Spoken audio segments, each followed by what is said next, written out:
Welcome back out to Flower Mound, Texas. We joined the game already in progress. Sorry for the technical difficulties, but after a kickoff and then a incomplete pass on first down, it's 2nd and 10 at the 25. The handoff is up the middle, trying to push forward for some extra yardage down to the 27-yard line. Pickup of 2 or 3 for Denzel Ponder, the senior running back.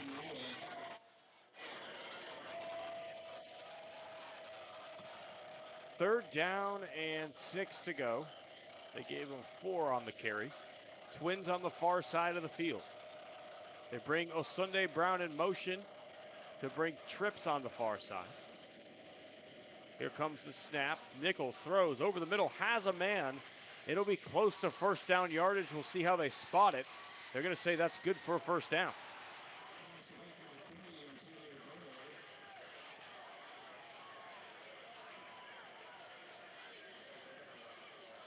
That one reeled in by Antonio Birdow.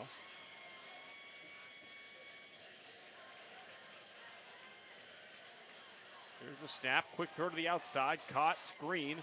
It's room to operate across the 50, 45-40, horse collar tackle brought down at the 32-yard line. So far, it's been Jaden Bibbs playing quarterback tonight for the Volunteers. Interesting.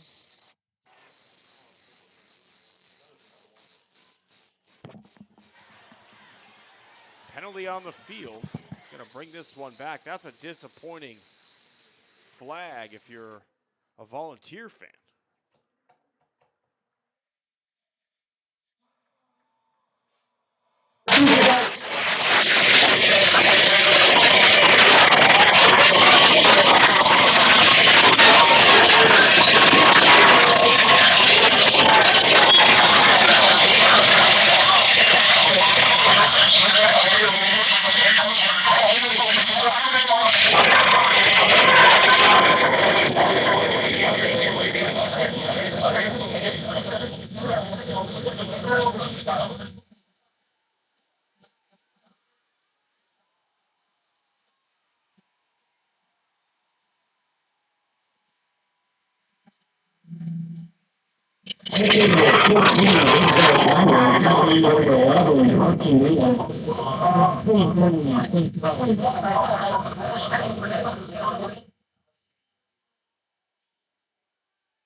Number 44 coming in and making the play.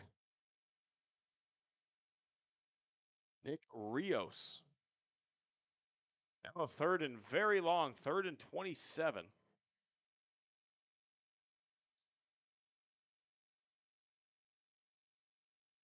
Trips on the far side of the field. Tight end is on the near side.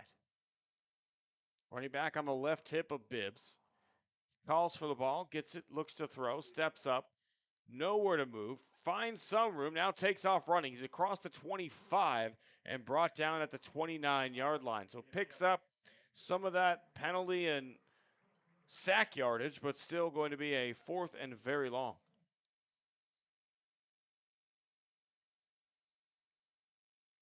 Out trots the punt team for the Volunteers. 2 Jaguars back at the 37-yard line looking to receive.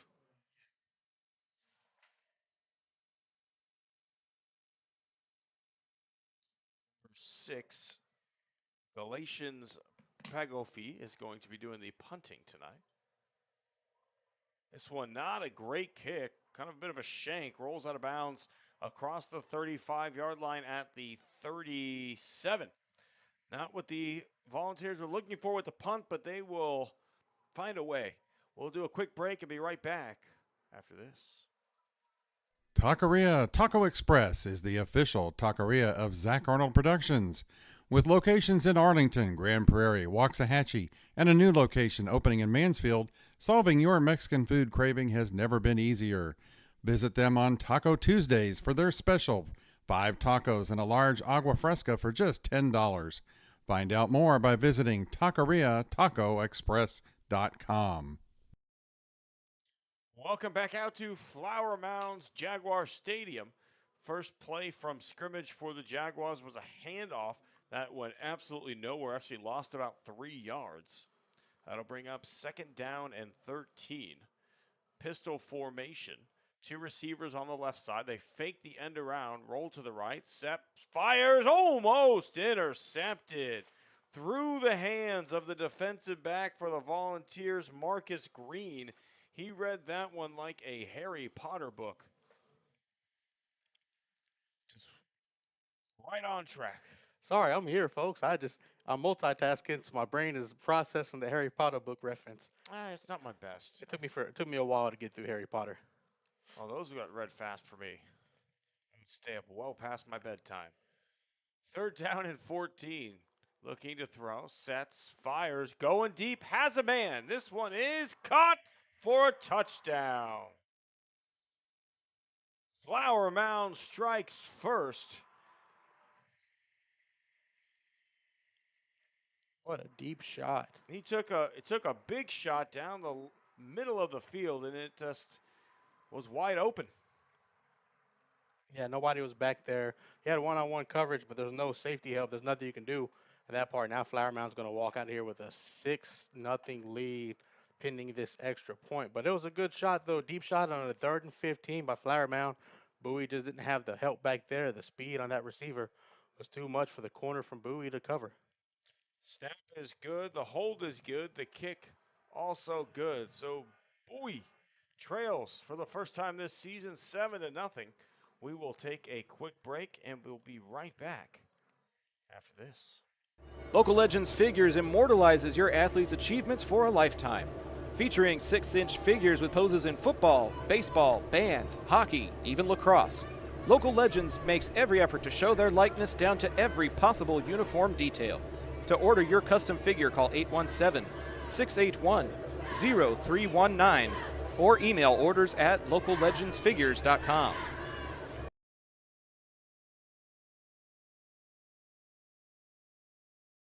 Pools in Texas need servicing all year long. At Rami Pools, LLC, we provide quality pool services such as cleaning, maintenance, and repairs. So call 469-951-0107 for a free estimate and ask for Roberto. Rami Pools, LLC. We're going to make you fall in love with your pool again. Hablamos español.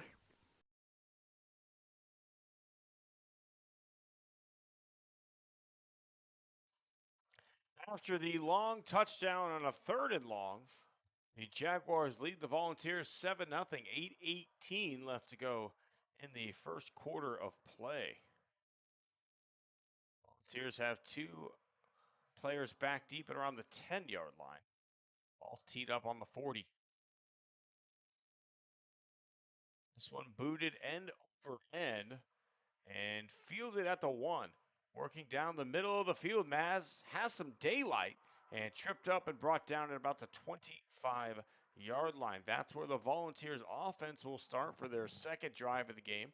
Showed some promise early on, but again, as we saw in the first game of the season last year, it was the penalty that brought on a 2nd and 20 when it should have been a first down well into opponent's territory. That's one of the things that Bowie over time throughout the season had worked on, was cutting back on the penalties. But penalties going into the playoff game and early in the season, like versus Flower Mound, that's what hurt them, and that's what happened there. Absolutely. This is a very talented roster, but at times can be a bit undisciplined. Learning to win takes time. Empty backfield as they spread it wide. Shotgun snap, throw, and caught at the 29-yard line. Pick up of 3 yards to start. That's a little good short pass for 3 yards. Get something moving. Stay ahead of the chains here. Chains here going to second down. It does bring up a 2nd and 7. Running back in the game at this point is number 14, Denzel Ponder. You got two receivers on the right side of the field, two tight ends in the game. They give it to Ponder. He's got a little bit of room, but not much. He might get half a yard, still short of the 30-yard line. That'll bring up a 3rd down and 7. That's one of the things for Bowie. A whole new offensive line. All 5 linemen are gone from last season, and then Ponder is gone. Then Bowers is gone. Talley's gone. And Nichols is gone. That's Bibbs out there, I believe, playing quarterback. So it's a whole new offense, a whole new world out there for the Volunteers. And right now, it's a world they don't like. Looking at a 3rd and 7. They send Ponder in motion. The throw is over the middle, little middle tunnel screen. Has a bit of room. It'll be close to 1st down yardage. We'll have to see how they spot this one. A clever play call. Yeah, it was a great job. Everybody came in looking for the blitz. And the other backers chased out after Ponder on that looks like a swing. Found the man in the middle for the swing and screen and caught the 1st down. Pardon me there, tried to do the instant replay. Did not go the way I thought it would. So 1st down and 10 at the 36-yard line. Shotgun formation. The give is to Ponder. He's got a little bit of daylight. Tries to leap and is brought down at the 39-yard line. That was a little 14-on-14 action there. Ponder took a shot from the linebacker from Flower Mound, number 14, pushed him back. I mean, Ponder still gets the 3 yards off the carry, but not much else. Christian Hiranak playing the lumber for the Jags. 2nd down and 2. They roll Bibbs to the right. He sets his feet, throws to the sideline, but out of reach of its intended target, Maxwell Nichols. I think Nichols and a Sunday Brown, they got big shoes to fill. Dylan Talley was a D1 recruit. He made his way all the way to Bowling Green State out in the MAC conference. So not having that 6'3" frame at receiver, be a lot of room to fill, a lot of shoes to fill. Dylan Talley was an unbelievable athlete and a huge part of this team last year. Need to find who's stepping up this year. 3rd down and 7, avoiding a sack. Bibbs on the move, almost intercepted. It was the safety Christian Hiranak who nearly picked that one off, but forces another 4th down and another punt for the Volunteers. Yeah, you don't want to have two straight drives, 2 straight punts, especially with this drive. You're able to work your way down the field with no penalties. You're working into Flower Mound territory, but you can come away with nothing now, and you have to play defense. Flower Mound only scored on 4 plays in their first drive, so. Part of the tough part of high school football is you don't have preseason games like they do in the NFL to kind of work through who the leaders of your offense are going to be. As this punt much better. Fielded at the 30-yard line. 1 move, now 2 moves across the 40, tiptoeing the sideline and stepping out of bounds at the 42 is Ryan Stadler. We'll take a quick break. Be right back from Flower Mound, Texas after this. Modern West Windows and Doors is a partner of the Zap Network. They're also partnered with trusted industry leaders like Lowen, Weather Shield, and Simpus to guarantee quality product and installation. Whether you're searching for new concepts for your entryway, living room, dining room, bedroom, or even a workshop, Modern West has the solutions you're looking for. Visit the showroom at 1211 6th Avenue in Fort Worth or visit modernwestwindows.com. Welcome back out to Flower Mound. The 1st down carry after the punt picks up about 4 yards for the Jaguars. Will bring up a 2nd down and 6. Working out of the shotgun. Stacked twins on the near side of the field. Instead, they hand off up the middle to Slate Detweiler. He picks up maybe a half a yard, if anything. And that's going to force a 3rd down and 6. This is where, if you're Bowie, you look deep. The last time the Flower Mound was on the field, they had a 3rd down, was able to connect for a 40-yard touchdown. You want to prevent that here. They got beat on the post route last time. Let's see if they try the similar route combination here. They roll the quarterback to the left side, tipped, but then caught off the tip for a 1st down. Bowie actually read it perfectly, but could not hold on to it. Should have been an interception, and it falls right into the hands of the Jaguar receiver. It was number 6, Trey Brown, making a spectacular play. Shotgun formation. They bring a player in motion into the backfield, then give it to him. Ball's on the ground, picked up by Bowie. Now it's on the ground again. Picked up again. It's on the ground again. Now it's the Jaguars football. Oh my goodness, what a play. Yeah, you got to hold on to the ball. That ball must be covered in butter or Vaseline or something. You can't have 3 fumbles on one play, especially if you're Bowie with a chance to get that ball into Jaguar territory. Oh my goodness. If only we could get the instant replay to work. There it is. It's on the ground. No, it's back on the ground again. Oh my goodness, I got the end of it for you folks. That was a crazy change of possession and then back to the offense.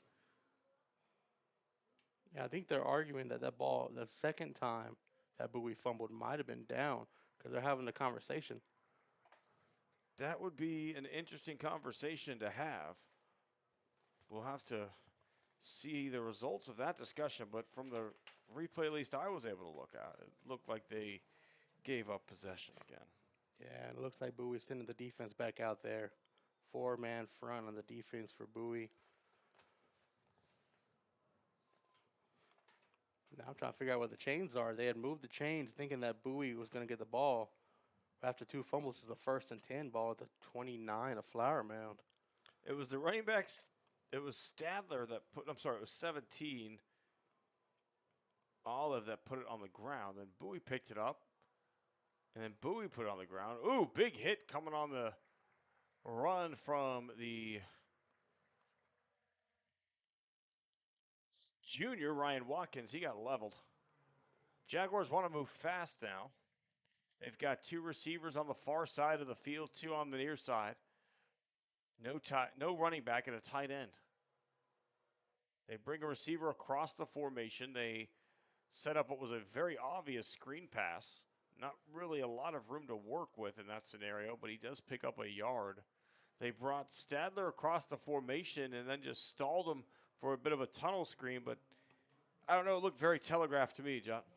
Yeah, but that telegraph play was meant to go behind Big 77 out there on the Flower Mound line, and it looked like it was working for a second. He tried to get the extra push.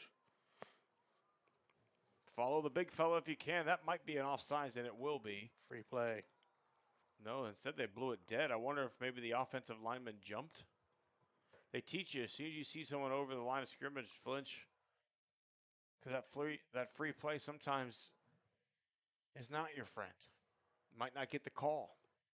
Now you just threw a pick for no reason. Yeah, that is true. It could be also. It could have been the lineman from Flower Mound might have flinched to make the Bowie defensive end jump off sides. That's what the referees are discussing here. If you're Bowie, you need this to go in the other direction because you're looking already at a 3rd and 4, 3rd and 5, and that 5 yards might give Flower Mound a 1st down. And again, we talked about the first time these teams played, last time these teams played, rather, the penalties were the difference. You and I both, at the end of that game, looked at each other saying, we thought Bowie outplayed Flower Mound, but they still lost that game because of just sloppy play, penalties, things of that nature. So you had all off season to get ready for this game this year, saying, hey, we lost a game we shouldn't have last year to this team. Don't let it happen again. Here we are. Turnover off of it. You turned the turnover back over to the team. You had a big holding call that wiped out a 40-yard screenplay, and potentially you might give them a 1st down off just a offsides penalty here.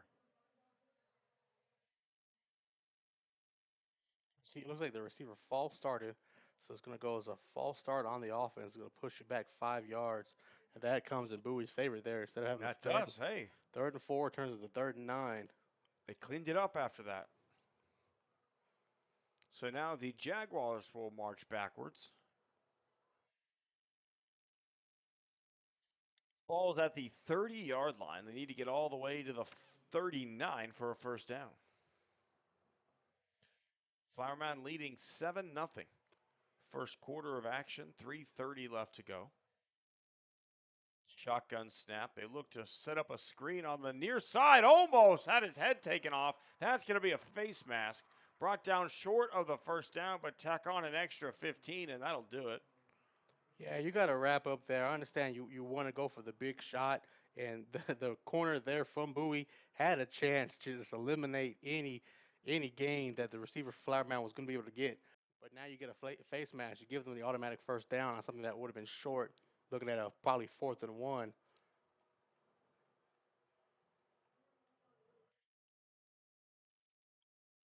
So it you call the face mask, and I think that was one of the easier calls our referees will have to make tonight. It was pretty obvious. And that falls on being overly anxious. Knew you had the free tackle. You had the man in the backfield to where they were going to get no gain. It would have been 4th down.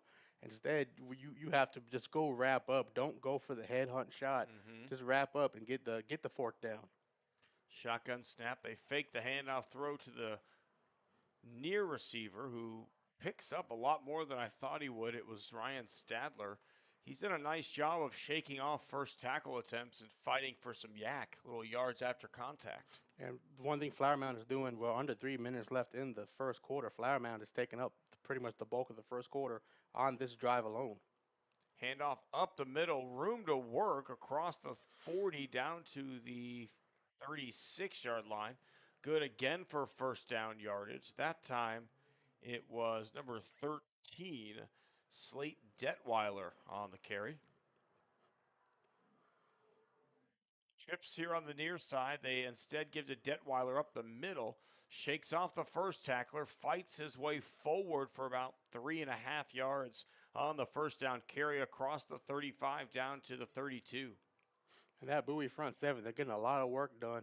The offensive line from Flower Mound is pushing the Volunteers back. Somebody from the front seven's got to make a play here. You've done a good job of keeping them 2, 3, 4 yards, but eventually they're going to break a big one. Quarterback keeper around the left side. Big hit as they shove the quarterback out of bounds. Baron Sampson took a little bit of a shot, but does pick up 2, maybe 3 yards on the carry. I don't love those quarterback keepers where you're falling behind your running back. At least make it a speed option or you have a chance to get it outside if they read it really well. Something that gives you a chance to pitch it or to have a lineman pull instead of a running back. You know you'll get a guaranteed kick out. 3rd down and 8. They hand off up the middle, room to work across the 30 down to the 24-yard line, very close to first down yardage, and they do in fact signal that will be a first down. Flower Mound really running the clock. We're inside a minute and a half. That's what happens when you can successfully run the football. You can really shorten a football game, Jot. First down and 10, ball at the 26-yard line. The handoff up the middle again. Picks up about 4 yards at a time. Slate Detweiler is the hammer. And so far, this Bowie Volunteer defense has been the nail. And what it does, as a former offensive lineman, running the ball behind me makes me want to keep playing harder. Makes me want to eat because I'm getting 4 or 5 yards a carry from my running back. I'm just pushing away, establishing my will. They will throw this one high, fade to the end zone. That's going to be pass interference. Not even close. It was number 20 for the Jaguars, Marcus Green in coverage, but I think he lost the ball on the lights and instead just shoved the receiver. Yeah, he did the best he could, one-on-one coverage. You can't get beat like that. I don't know if Green was the one that got beat on the deep post earlier in the quarter, but he's letting the receivers get behind him. You got to stay with him, stay on his hip. You can't lose him or the ball. And that wasn't a good throw. It was just a high thrown ball that was a fade. You should be able to go pick that ball off, quite frankly. Don't go attack the receiver. Go attack the football at its highest point. Correct. Yeah, go attack that ball or let the ball go over his head and make the receiver have to come back to the quarterback and make him throw a better throw. First down and goal. And this one is blown dead before it could start. A timeout taken by the Volunteers coaching staff. We'll take it with them. 41 seconds left to go in the first quarter. Volunteers are trailing the Flower Mound Jaguars 7-0. We'll be right back on the Zap Network, brought to you by John Wade Roofing after this. Need a cleanup that's easier than finding your seat on game day? Trinity Logistics Services has you covered. Whether it's your home or your business, Trinity will drop off and pick up the dumpster, no hassle, no mess. Founded by Arlington's own Chet Soto, class of '97, Trinity Logistics Services is proud to serve their hometown. Call 693 1302, and let's tackle your next project together.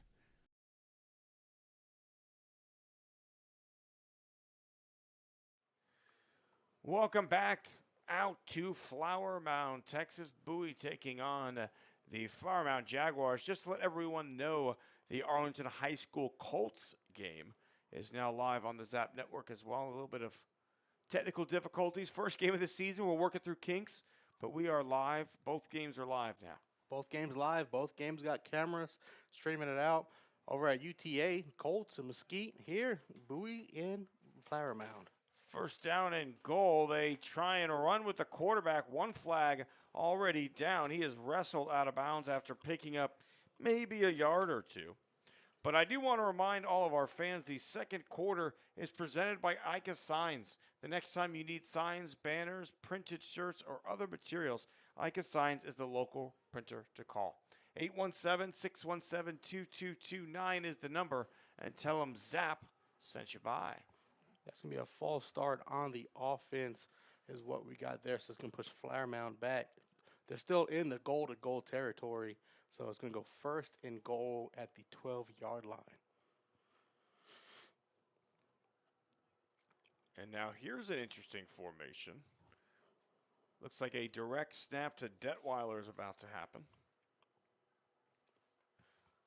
Nope, it's we'll call it the Jaguar formation. Detweiler keeps it and has nowhere to go. Once he didn't give it up, everybody knew he'd be running the football, and he could not find a crease. So that will bring up a second down and 13. I think he lost maybe a yard there. Yeah, the quarterback, he got to hand that ball off there. You got to read the defensive end better. And Detweiler thought he had a gap up the middle, but we said, nope, not today.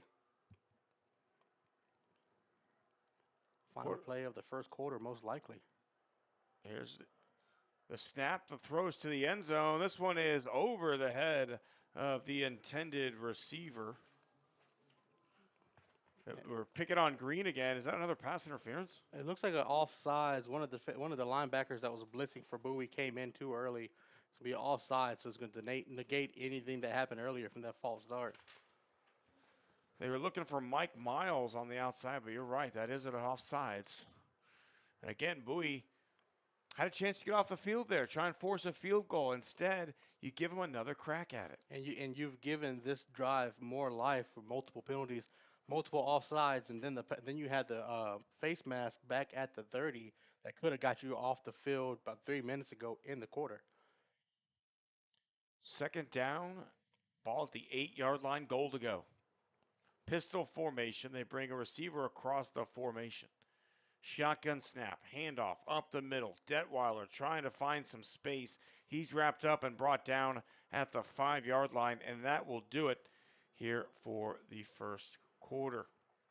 We move on to our ICA second quarter here momentarily. We'll be right back on the Zap Network after this.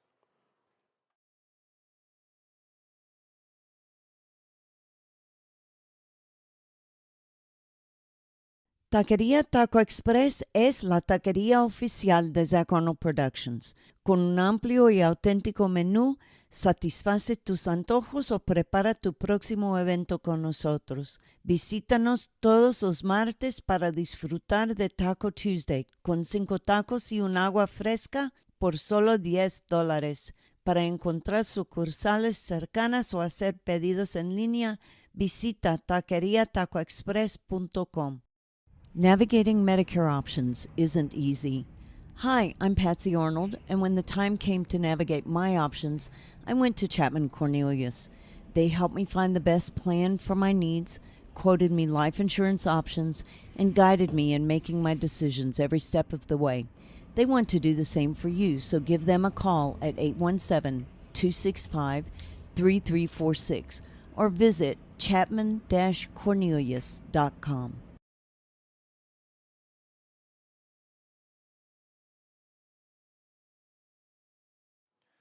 Welcome back out to Flower Mound, Texas. We are starting the ICA second quarter. Just want to remind everybody the next time you need signs, banners, printed shirts, or other print materials, Ica Science is the local printer to call. 817-617-2229 is the number. Tell them Zap sent you by. And it looked like at the very end of that first quarter, there was a personal foul on the Volunteers. One of the linemen from Flower Mound came with his helmet off. I don't know if it was a helmet-to-helmet personal foul. I didn't get a chance to fully hear what the call was, but either way, it does reset the downs to give the Jaguars a first and goal at the 3-yard line. But it's another costly penalty to end the first quarter there. As we get down to second and goal at the 3-yard line. Quarterback keeper trying to find a crease, stood up at the 1-yard line and pushed back. That is some defense there, and fired up is number 6, Galatians Pagofi. I'm sorry, no, that's number 5. Princeton Campbell made the big stop. Ball at the 1-yard line, second down and goal. And again, Bowie could have been off the field 3 different times now, I feel like, without these penalties. Here's a high snap over the head of the quarterback, going for the ball. And who has it? It's a dog pile. It is Volunteer football. What a break after we just talked about the penalties that have kept this drive alive. It is a Jaguar blunder that gives the ball back to the Volunteers. Oh my goodness, I cannot imagine how that young man feels after that snap. Let's take a quick break. We'll be right back on the Zap Network, brought to you by John Wade Football after this. John Wade Roofing has been serving the Arlington area since 1982, but the Wade legacy runs much deeper in the city of Arlington. A pioneer family that has had roots going back decades, John Wade and Company saw relatives attend the Cooper Street Arlington High campus and has had members play in Colt athletics for decades, and they're looking forward to serving this community for decades to come. Find out more at johnwaderoofing.com. Well, this is Bowie football, brought to you by John Wade Roofing, as the Volunteers hand off on first down after the turnover. Pick up about 2 or 3 yards. John, I'm just trying to work my kinks out. I didn't have training camp. I'm just stepping into a mic first game of the season here. Much like the players who didn't get a chance for preseason, commentators here, and also weren't running the camera and board. Yeah, we're getting all the kinks out today, both here and at Maverick Stadium. But just like the Volunteers offense is getting the kinks out here, hopefully to get a better drive. Looking at a 2nd and 6. Hand off to the left side, trying to find somewhere to move his Ponder, but he was wrapped up almost immediately. Maybe they give him a yard, bringing 3rd and 5 into play, but it was not a lot of wiggle room. Yeah, Bowie's going to have to turn around and find a way to either break Ponder free or get a big pass out of it.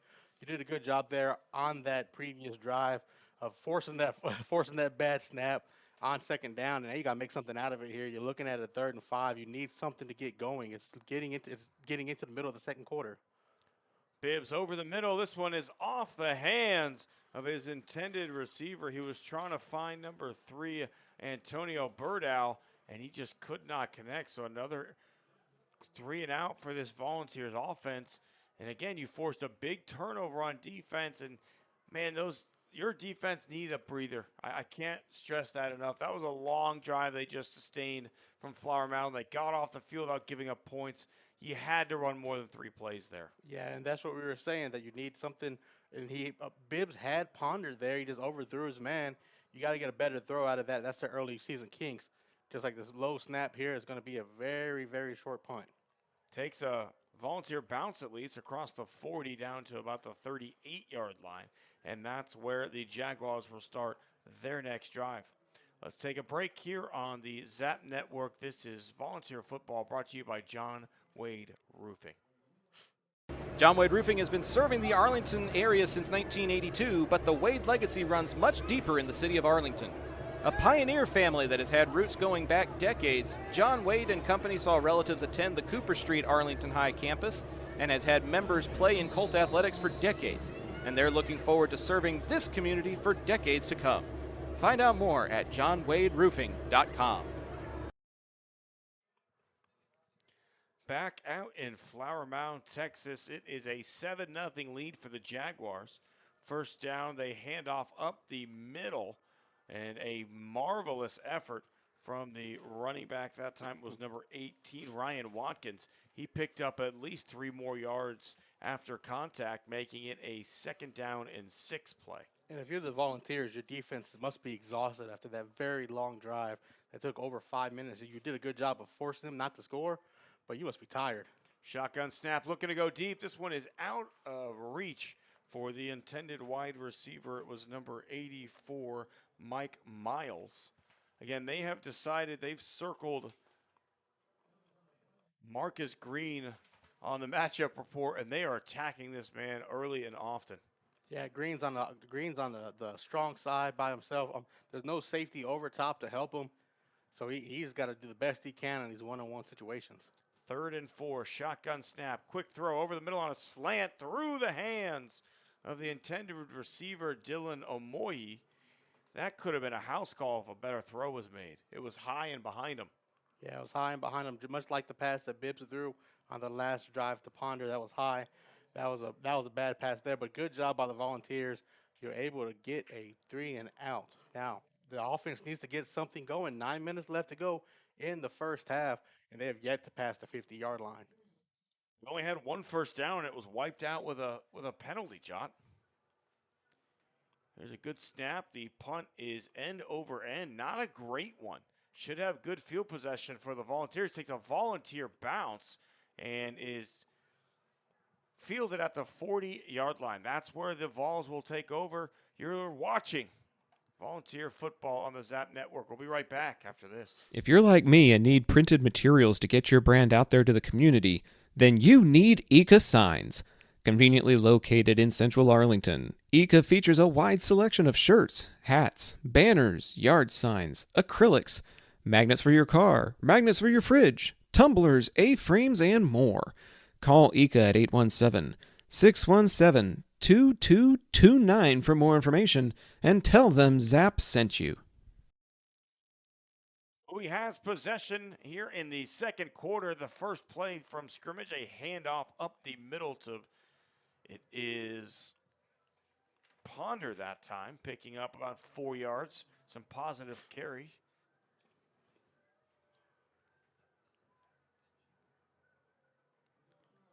Second down and 6, ball just shy of midfield at the 43-yard line. Quick slant route is caught and spun around 3 different times before going down is number 7, Maxwell Nichols, the junior wide receiver. And that's going to be, it looks like they're going to go ahead and give him the first down. Bowie's got their 2nd first down of the game, I believe. And then now they have a chance to reach past the 50 for the first time since the play that was called back for a penalty. Shotgun formation, looking to throw, taking off, nothing happening. Bibbs across midfield and down to the 48-yard line. Picks up 3 yards on the scamper. And that's something that Bibbs has to do. Nichols last season was able to use his legs to get out of situations, but he also had a good safety net in Darian Bowers. This year, with no Bowers and a new offensive line, all 5 new starters, Bibbs is going to have to use his legs and get himself out in certain situations there. Shotgun formation, little wheel route, trying to find some room on the sideline. Not going to happen. It was Nichols, the intended receiver. He picks up maybe, oh no, they're going to say he lost yards. Lost about 2 or 3 yards. That brings up 3rd down and 9. And this is the farthest into the Jaguar territory that the Volunteers have gotten. You don't want to squander this here. The defense has done a good job of holding Flower Mound to just 7 points. And they need this long break as long as possible. So keep driving as far as you can get and try to get something out of this. Low snap, almost sacks, avoids the sack, but picked off at the 45, now across midfield and at the 44-yard line being brought down. It was number 16 for the Jaguars, Dane Ridenour. Bowie offense still struggling to find its footing. They trail 7-0. 7:45 left to go in the half. You are watching Volunteer Football on the Zap Network, brought to you by John Wade Roofing.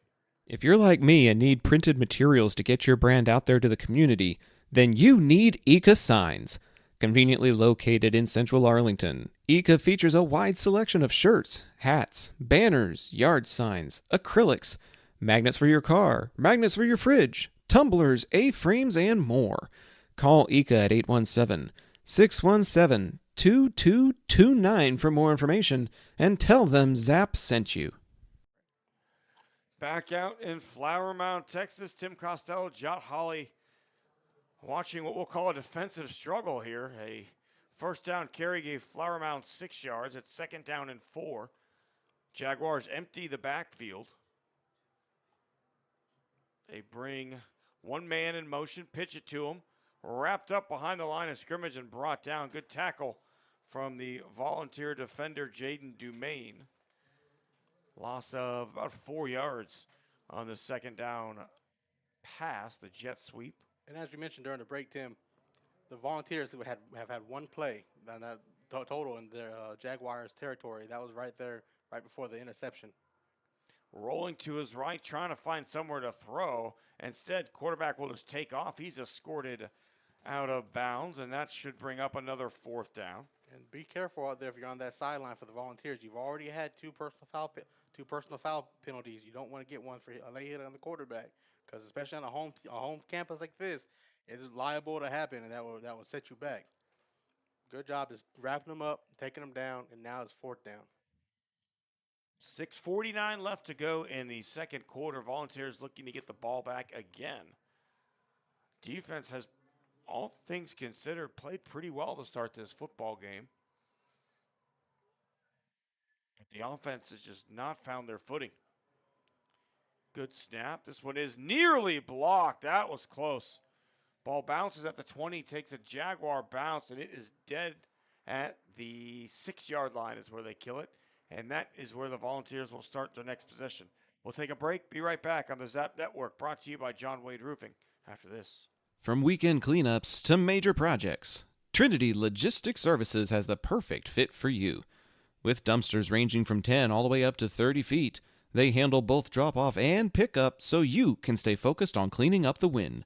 Call 817-693-1302 today and let Trinity Logistics Services help you score big on convenience and efficiency.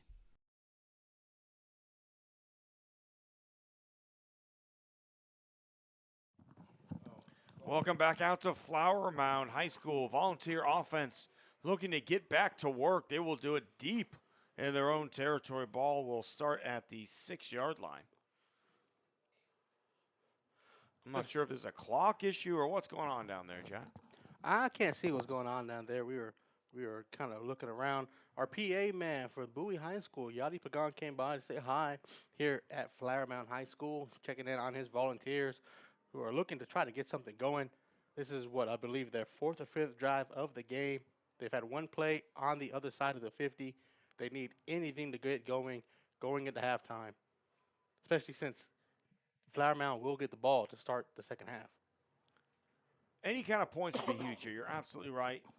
At the end of the day, your defense is, they let up one big play, the deep touchdown pass. But other than that, it's been 3 yards in a cloud of dust. They've held their own on the goal line, a couple stands. And not sure what's happening now. A timeout maybe. We'll take it with them. 6:41 left to go in the first half of play.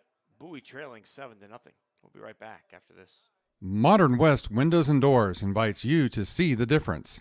Whether you need sliding doors, bay windows, or just need a more modern look, Modern West has options to fit both your style and budget. Stop by the showroom at 1211 6th Avenue in Fort Worth to see for yourself, or call 682-255-6094 for more information.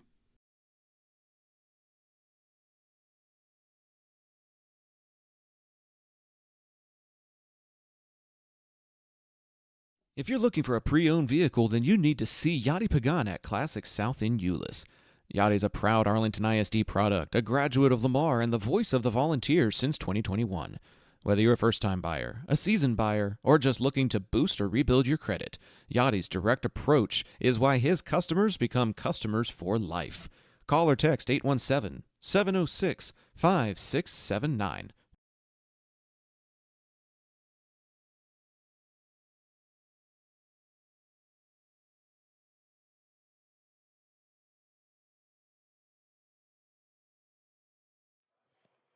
Welcome back out to Flower Mound, Texas. Tim Costello, Jot Holly on the call tonight on the Zap Network. It is a one-score game, 7-0, with 6:41 left to go. Bowie starting deep in their own territory. Here's a handoff up the middle. Finally, a little spark. Ponder scampers all the way down to the 25-yard line. He gashes them for 22 on the first down carry. And he's excited about that. Longest play, I believe, from scrimmage for the Volunteers that actually stands. So good run there by Ponder. Let's keep building on it. They fake it to Ponder, and now Biggs is nowhere to go in the backfield. He's sacked back at the 21-yard line. Yeah, you were better off running, just keep running the ball with Ponder there and try to build on that. But now you set yourself back 5 yards on that sack. Nobody was open, and Flower Mound was waiting for it. Loss of 5 on the play. That'll bring up second down, and we'll say it's a long 4. So loss of 4, second and 14. A little bit under 6 minutes left to go here in the first half. Fans, thank you for tuning in with us. We've had some technical difficulties throughout, but it's opening game, so everybody has it. But thanks for being here. Firing over the middle. This one is caught very close to first down yardage at the 35-yard line. It looked like it was number 3, Antonio Berdow, making that play. And it looks like the side judge over there on the Bowie side is going to give Berdow the first down off of where he caught the ball at for possession. So that's going to be 1st and 10 for the Volunteers. Shotgun snap is low, trying to find a man open. Good use of the pocket. Here's a little floater down the sideline, caught by Berdow. I think this one might be coming back, though. You have another positive, and you find a flag, take the negative. So hopefully this is not on the Volunteers. And it's going to be holding on the Volunteer offensive line. Let's see if we can see it here on the replay. Yep, there it is right there. That will do it for you every time. So holding brings them back 10 yards after the nice play.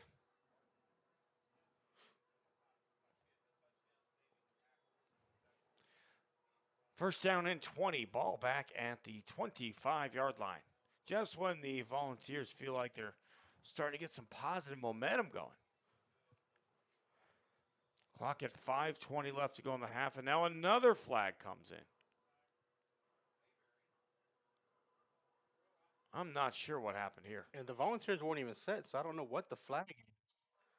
It can't be a false start. I don't think they had a delay of game unless the clock wasn't reset. So hopefully this is against the Jaguars if you're Bowie needing some type of positive here.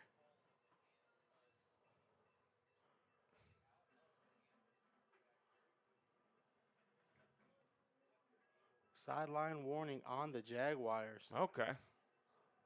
That's fair. The coach for the Jaguars, he is not happy. He's giving the referee an earful. Let's go ahead and zoom in on that. See the referee's getting an earful down there. I mean, I understand too, but I hadn't seen anything that was outrageous from their sideline. Have you? nothing has gone against the Jaguars at all. This is the first time to have any negative. I don't think they've had a false start. They've had a few false starts. That's been it, but nothing outrageous there on the sideline that will warrant a sideline penalty. Yeah, that's an interesting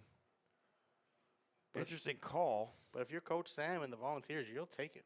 You need anything you can get. You keep getting good, positive plays, then penalties are coming back to bite you. You had a positive pass there, then you had the holding. You've had positive runs earlier, and then everything just falls apart. You need something here. 5:20 left to go in the first half, and it's only a 7-0 game. The Volunteer defense, besides the opening pass that was deep over the middle on the post, and then the second drive that the Jaguars had a high snap fumble. Other than that, the Volunteers played great. Multiple penalties though kept that drive alive. Multiple penalties have killed these drives for Bowie.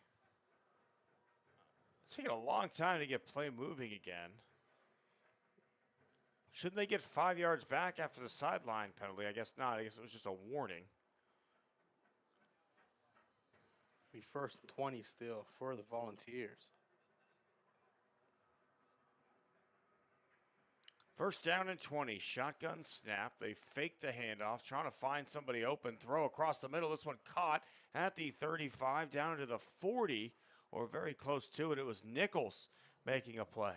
And Nichols has had to step up big.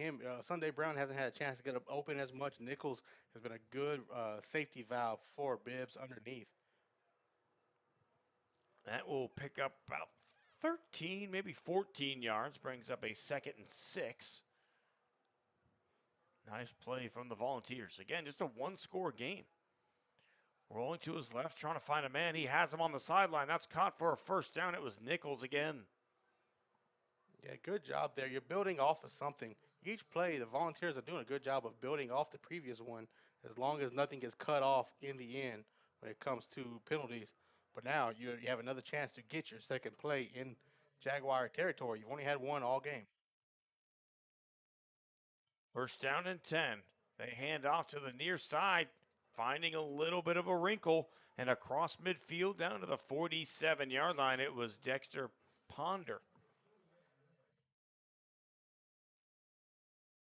But now this Volunteers offense maybe has a little bit of a spark, and it's come from moving their quarterback around in the pocket, not just letting him be stationary. Bibbs has thrown pretty well on the run. Doing a good job using his legs to try to avoid trouble, not just sitting there in the pocket right there. Good job. It was dropped, but good job of trying to get that ball out quick. That was a good read from Bibbs, a hot route. Had a blitzing corner, and he fired it from the receiver that was open. Unfortunately, Birdow just was not ready for it. Now you're looking at a 3rd and 4. This is where you can try to utilize Bibbs' legs. Try to get anything you can to get him out there and get open field and have somebody short down the first down line to follow up with it. 3rd down and 4.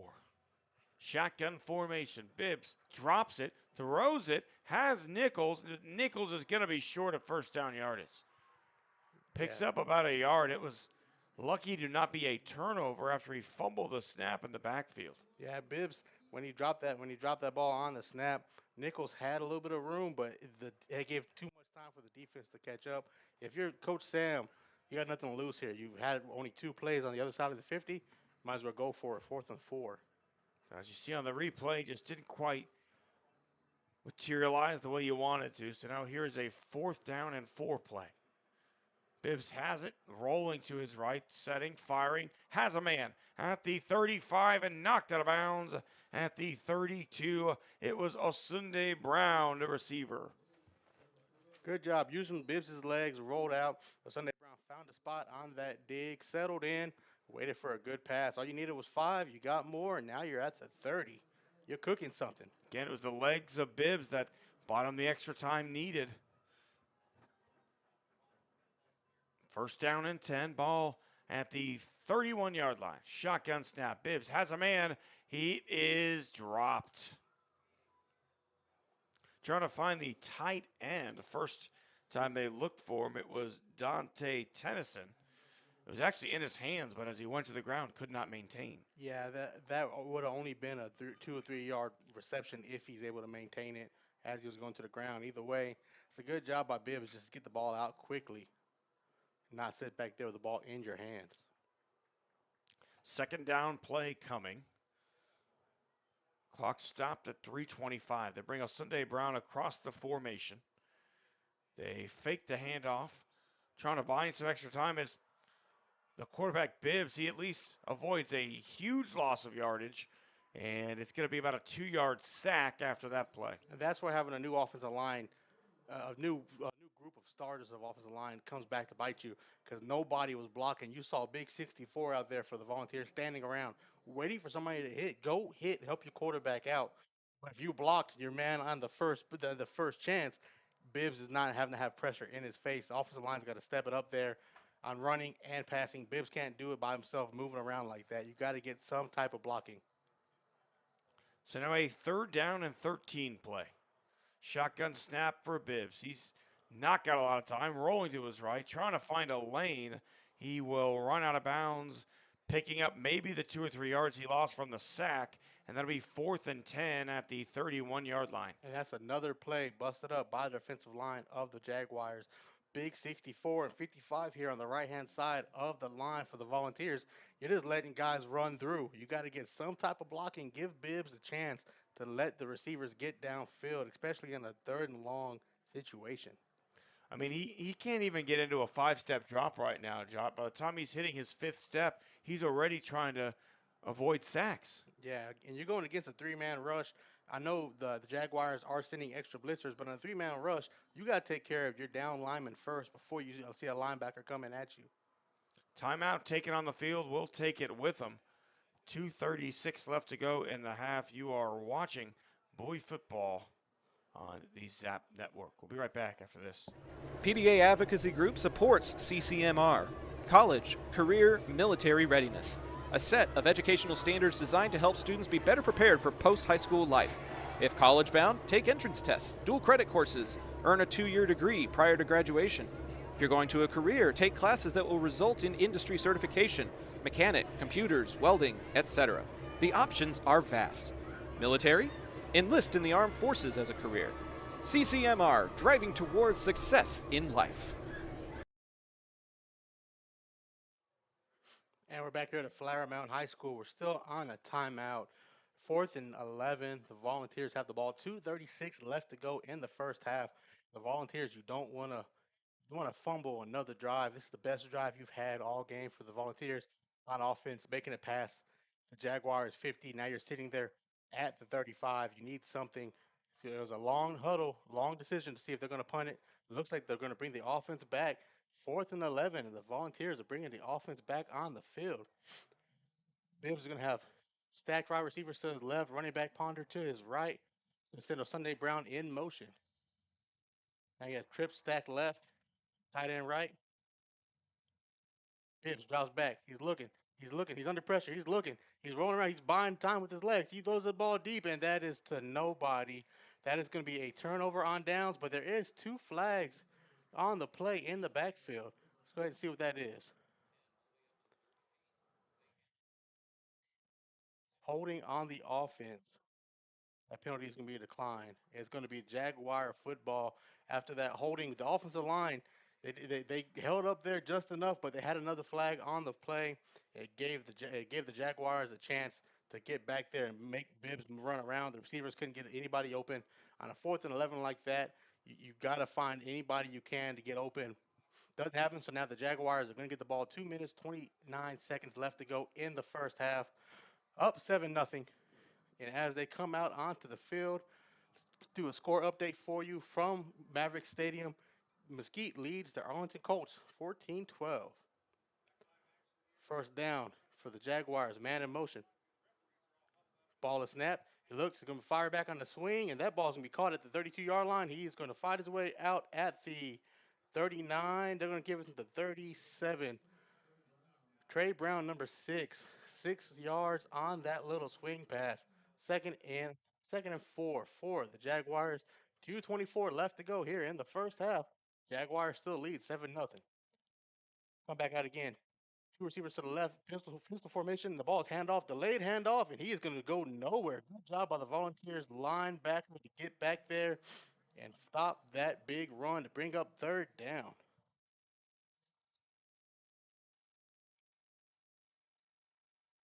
Marquis Haynes, number 11, got back there first for the Volunteers. Was able to do something. Now looking at 3rd and 6 for the Jaguars. And we have a timeout called by Flower Mound. Flower Mound's going to take a timeout here with 2 minutes left to go in the first half, leading 7-0. This is Jot Holly and Tim Costello here for Zach Honor Productions, bringing you Bowie Volunteer Football, presented by John Way Roofing. We'll step aside real quick. PDA Advocacy Group supports CCMR, College, Career, Military Readiness, a set of educational standards designed to help students be better prepared for post-high school life. If college-bound, take entrance tests, dual credit courses, earn a 2-year degree prior to graduation. If you're going to a career, take classes that will result in industry certification, mechanic, computers, welding, etc. The options are vast. Military? Enlist in the armed forces as a career. CCMR, driving towards success in life.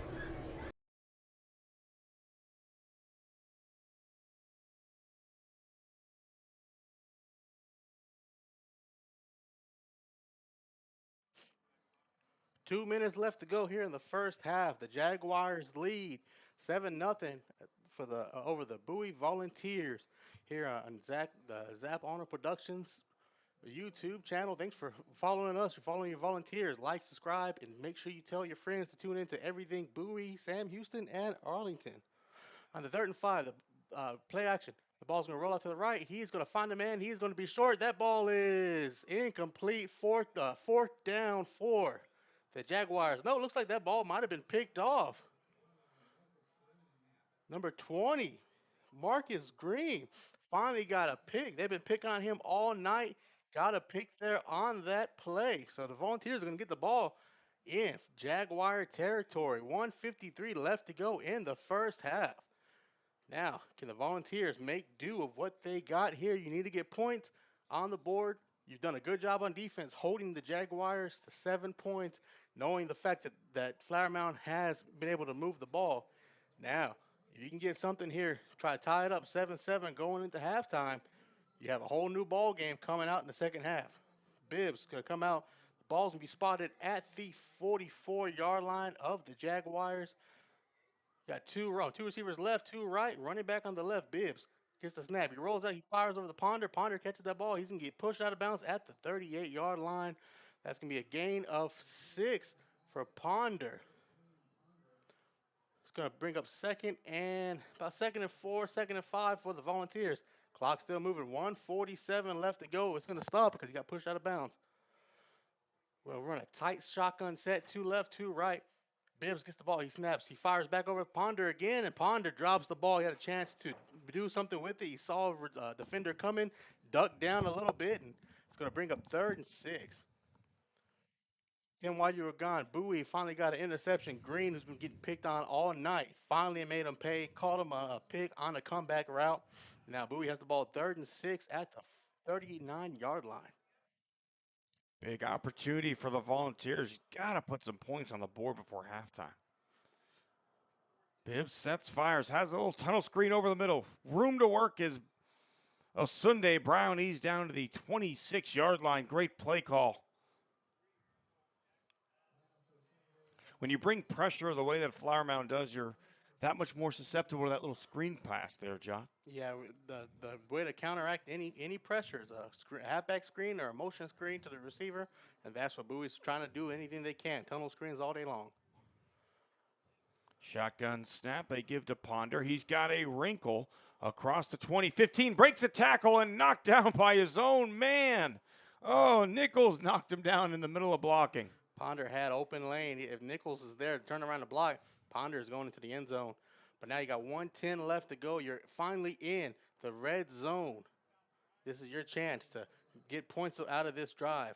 As the ball is handed to Ponder, stiff arm, broken tackle. Ponder's helmet fighting. Came off and he's still going. Out of bounds at the 7. You missed a good right arm of Jesus there. Stiff arm for days from Ponder. He must have been learned from Bauer. Bauer's had a left arm of Zeus. Ponder, he was ready with that right arm stiff arm. We'll see it again here on the replay. They handed it to him, and boom, he shook him. Timeout taken on the field. We'll stay here through it. I'm enjoying this replay feature here, John. I hope the fans at home are enjoying how I use it. Sorry for the shakiness on the camera. Our camera guy decided at 4:30 I don't want to show up to work today. So you got me running the camera. There's nothing wrong with that. But hey, what we got to do to make it work, to get you guys the best quality Bowie volunteer game we possibly can. The Volunteers now, they need to get the quality on the field, get down there and score. Trail 7-0, 48 seconds left to go in the first half. Ball is at the 10-yard line. Volunteers can get a first down inside the 3. 2nd and 7. Wind is starting to pick up as well.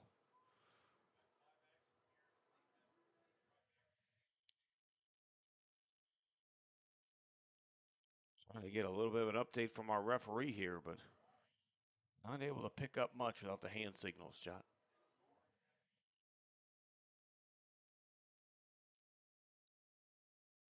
Looks like they're trying to discuss the game clock. They're getting the game clock reset up and getting Bowie, who would use the timeout, getting all that set up on the scoreboard.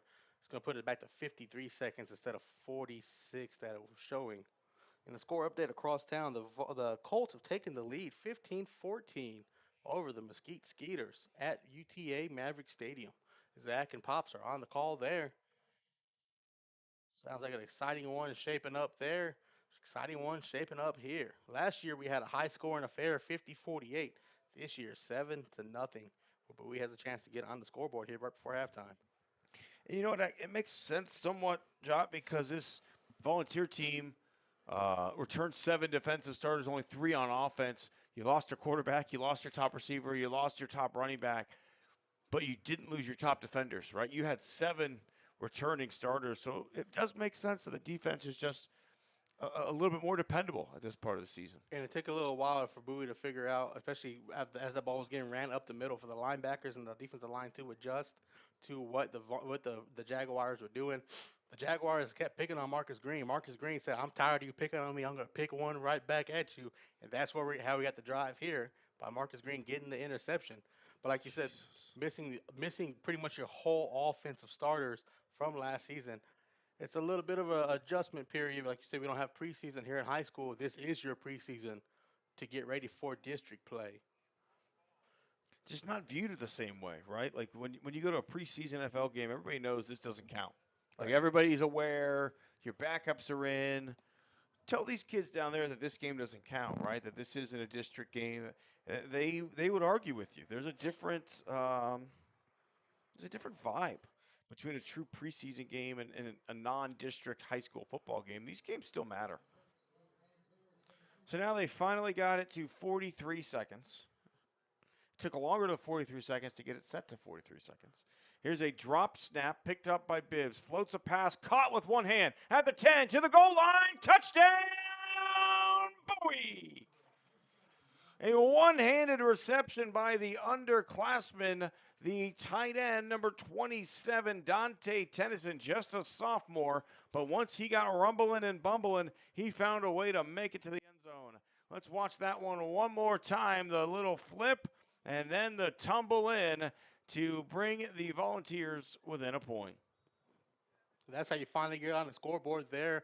It took a little while. It took pretty much 24 minutes to do it. But with 34 seconds left to go, the Volunteers have a chance to tie this ball game up going into halftime. The snap is low. The kick is blocked. And it will be recovered from dropped again, but now that's going to be either a horse collar or a face mask, one of another. But either way, the kick is blocked. Yeah, that's heartbreaking. There, you have a chance to tie the game. You get your first chance to kick an extra point on the season, and it gets blocked. It almost returned back the way that was going. It was a bad snap. The snap was low. Sunday Brown couldn't get it down in time, and then the kick was low coming out as well. Now, I'm interested to see does the flag, if it's a horse collar or personal foul, does that count on the kickoff or not? I think it'll be assessed on the kickoff.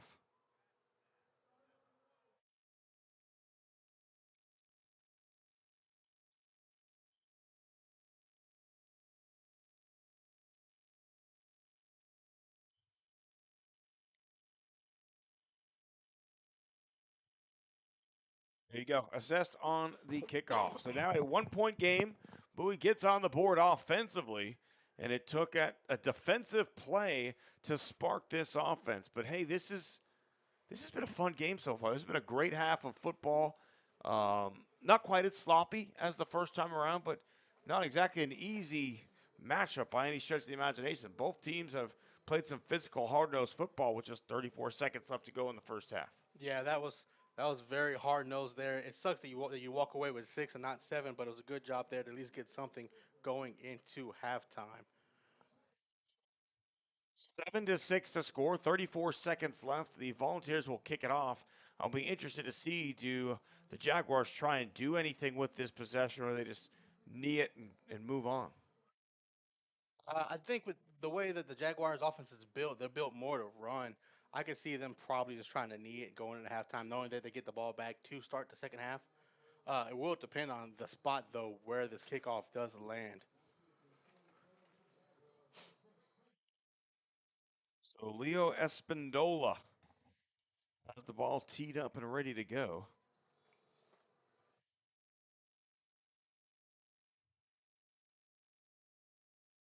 Volunteers go with the old school kickoff method, hand in the ground. Espindola line drive, fielded at the 25, across the 30, working towards the far sideline, has some blockers ahead, and out of bounds at the 45. It was number 6, Trey Brown, the junior receiver. So now 27 seconds left, and you're basically at midfield.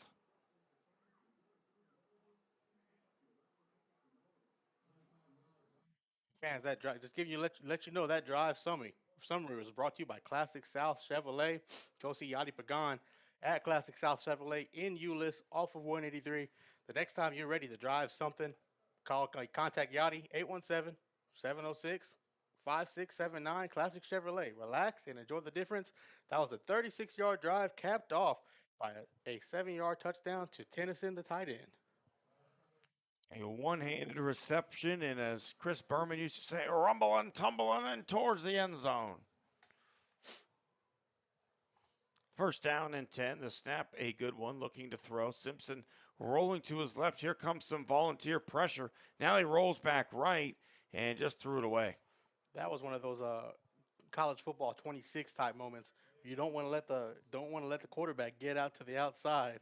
You don't want to let a receiver just find his way open there. Good job by the Volunteers to push him back 2nd and 10 and try to get this offense off the field unscathed and go into halftime 7-6. Might be some laundry on the field. I wonder if they're maybe discussing intentional grounding. It could be. It looks like he was outside the tackle box to me, but I'm not a referee, so I couldn't give you a full answer. They're going backwards somewhere. I think that might have been grounding.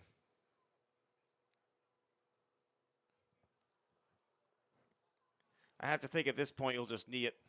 They took a shot near midfield, but now you took a pretty huge loss. You've already thrown one pick. Yeah, the only way they would not need if they feel like they have a chance to take a deep shot. But at this point, like you said, you might as well just knee it or try to run the clock out, and that's what it looks like it's going to happen. Yeah, they're in that formation right now.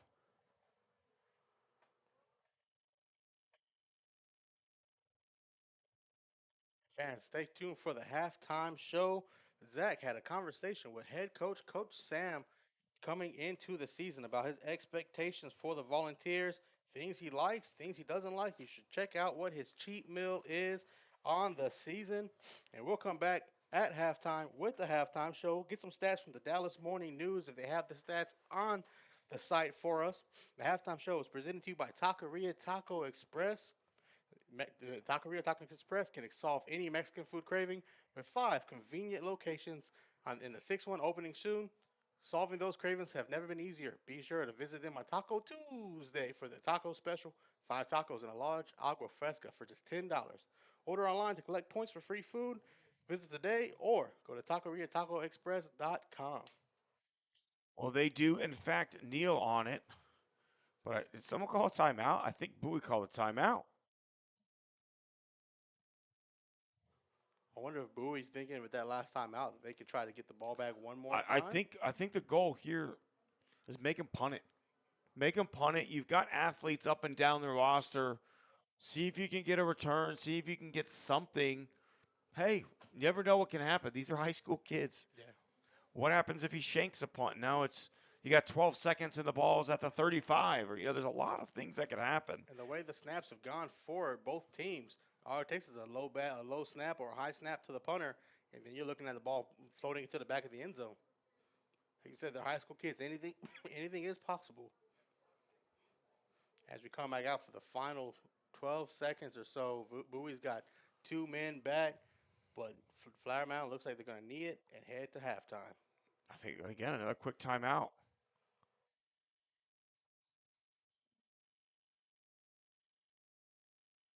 I guess not. So I don't understand why you call the one timeout just to make him do it again. But hey, I'm not the head coach. 7-6 our score as we go to halftime. We'll take a quick break and we'll be right back for the Taqueria Taco Express halftime show. We'll be right back. on the Zap Network, brought to you by John Wade Roofing after this. If you're looking for a pre-owned vehicle, then you need to see Yachty Pagan at Classic South in Euless. Yachty's a proud Arlington ISD product, a graduate of Lamar, and the voice of the Volunteers since 2021. Whether you're a first-time buyer, a seasoned buyer, or just looking to boost or rebuild your credit, Yachty's direct approach is why his customers become customers for life. Call or text 817-706-5679. Welcome back out to Flower Mound, Texas, at the home of the Jaguars. A exciting first quarter, John. A 7-6 game so far. The defenses have really been the ones to show up and play. A little bit of an offensive struggle so far. Yeah, it's been an offensive struggle. Hopefully that both teams can go out and try to come up with a better game plan in the second half. Last year we saw a 50-48 double overtime game. This year we're looking at 7-6. So hopefully the Volunteers and Coach Sam can come up with a better game plan. Some things on offense that have worked have been using Bibbs' legs to get him out of trouble. But you got to address your offensive line. Your offensive line has to start blocking, and that's one of the things I know that he spoke to with Zach earlier, right before the season started, in their interview for looking forward to things for this season. So we're going to go ahead and kick it over to Zach's interview. When we get back, we'll get score updates from the Dallas Morning News from around the area. I know Lamar played yesterday. I know there's a score across town that Zach and Pops are covering, with the Colts leading 15-14. So stay tuned for our interview with Coach Sam, and we'll be back after that. If you're looking for a pre-owned vehicle, then you need to see Yachty Pagan at Classic South in Euless. Yachty's a proud Arlington ISD product, a graduate of Lamar, and the voice of the Volunteers since 2021. Whether you're a first-time buyer, a seasoned buyer, or just looking to boost or rebuild your credit, Yachty's direct approach is why his customers become customers for life. Call or text 817-706-5679. 2025 football season is upon us, and I'm here with Bowie head coach Joseph Sam. Do you go by Joe Sam or Joseph Sam? Does it depend on if you're friends with them or not? Yeah, most people only call me by my first name. Either they don't know me or I'm in trouble. So okay, I'm that way too. I go by Zach, but if I'm in trouble, my mom calls me Zachary. Yeah. So I get it. You had a really fun 2024 season, claiming the district championship, making it to the area round further than any other team in the district. How did that season feel? Did it feel like a turning point for your program, or was it the expectation all along? You always make it the expectation. One thing we preach in our program is our goal is to play 16 weeks. Because if you can play 16 weeks, week 16 is you're playing for it all. And so, we definitely are taking steps in the right direction in accomplishing that goal. And kind of like I told the guys at our first day of fall camp, last year's seniors, that was their legacy. And, they've elevated the program to a new level.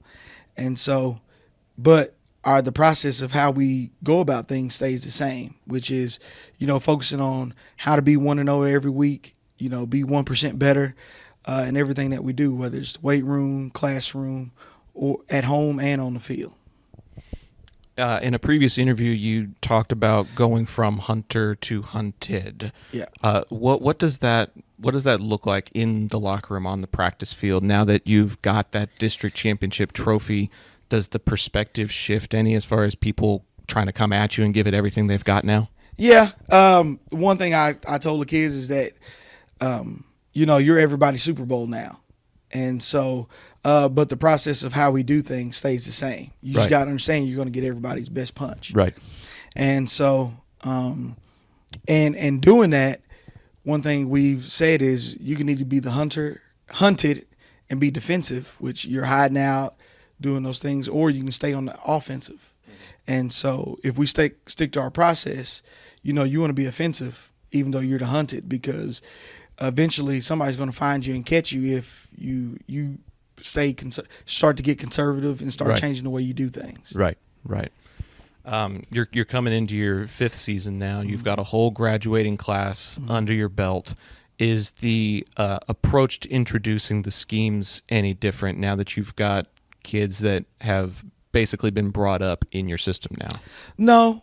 The only real difference is the kids uphold the standard a little bit more. Right. You kind of put the onus on the older kids to teach the young kids. And so, your culture's shifting when the kids are starting to, say the same things you're saying before it even gets to you. Right.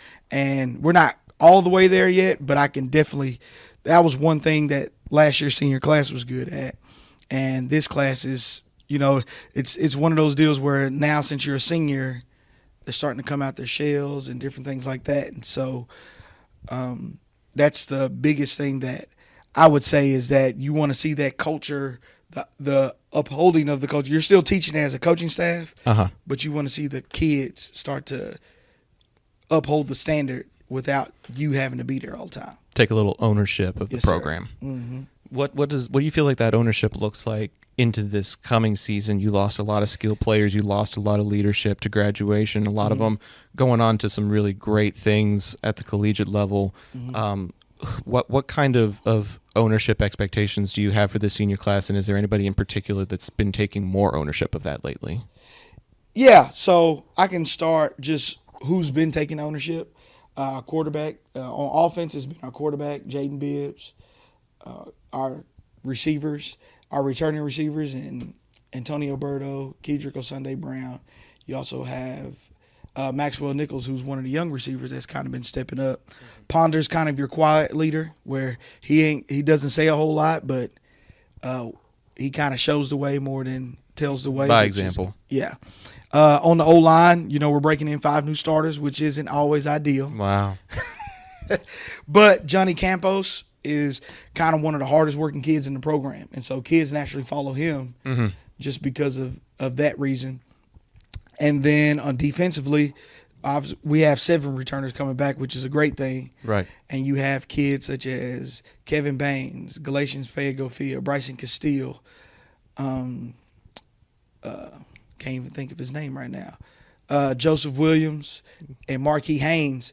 Those kind of kids are starting to teach it. They're the ones teaching it on the defensive side of the things. That's cool. And so it's a great thing seeing it happen. Their methods aren't always. I think the biggest thing that we're trying to teach them is that the method of doing it sometimes isn't always the best. Right. But the fact that they're trying to hold kids to a standard, is the thing that you admire as a coach.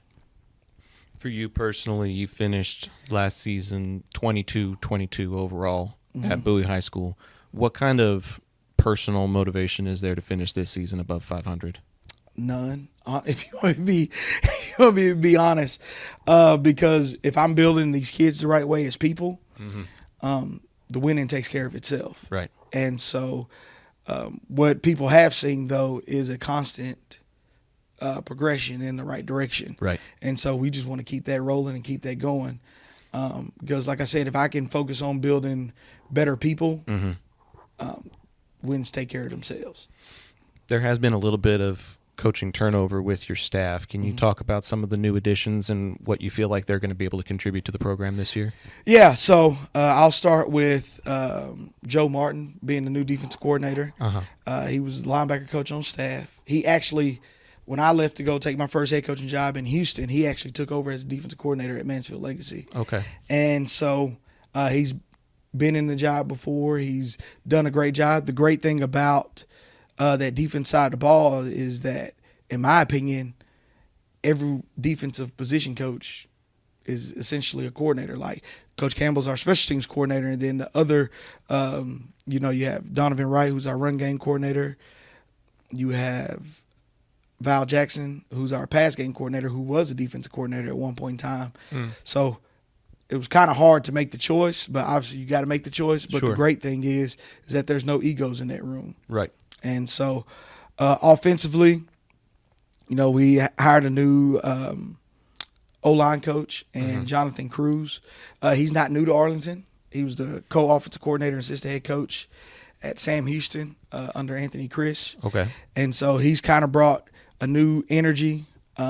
He's a great teacher of the game, and the kids have naturally gravitated to him, which has been a great thing. And he's kind of – him and Coach Williams – do a great job because Cruz is the energy guy and Coach Williams is kind of the stoic Right. O-line coach, Levels the them steady out. rock. But they'll switch in a heartbeat. I've seen that happen as well. And then we have Brenton Johnson, our receiver coach. Mm-hmm. He's a former college. He's coming from the college ranks back to high school Oh, wow. in Mississippi. So having him kind of be that guy to lean on to where kids can kind of see what the coaching looks like on the college level, Yeah. and bringing it back to the high school level. He's got an energy. I like him because he's got the country boy in him, like myself, and Okay. so he's energetic, funny. Him and Coach Crowdis are probably the funniest two guys on staff, but they both have great energy that the kids can feed off of. Right. And then last but not least is Devin Langston. He came from South Grand Prairie. Okay. And so he was the receiver coach at South Grand Prairie. Now he's coaching running backs here. He's a former college athlete as well. And the great thing about my staff is that everybody on staff was a college athlete in some form. Some So capacity. that's a great attribute to have. Sure.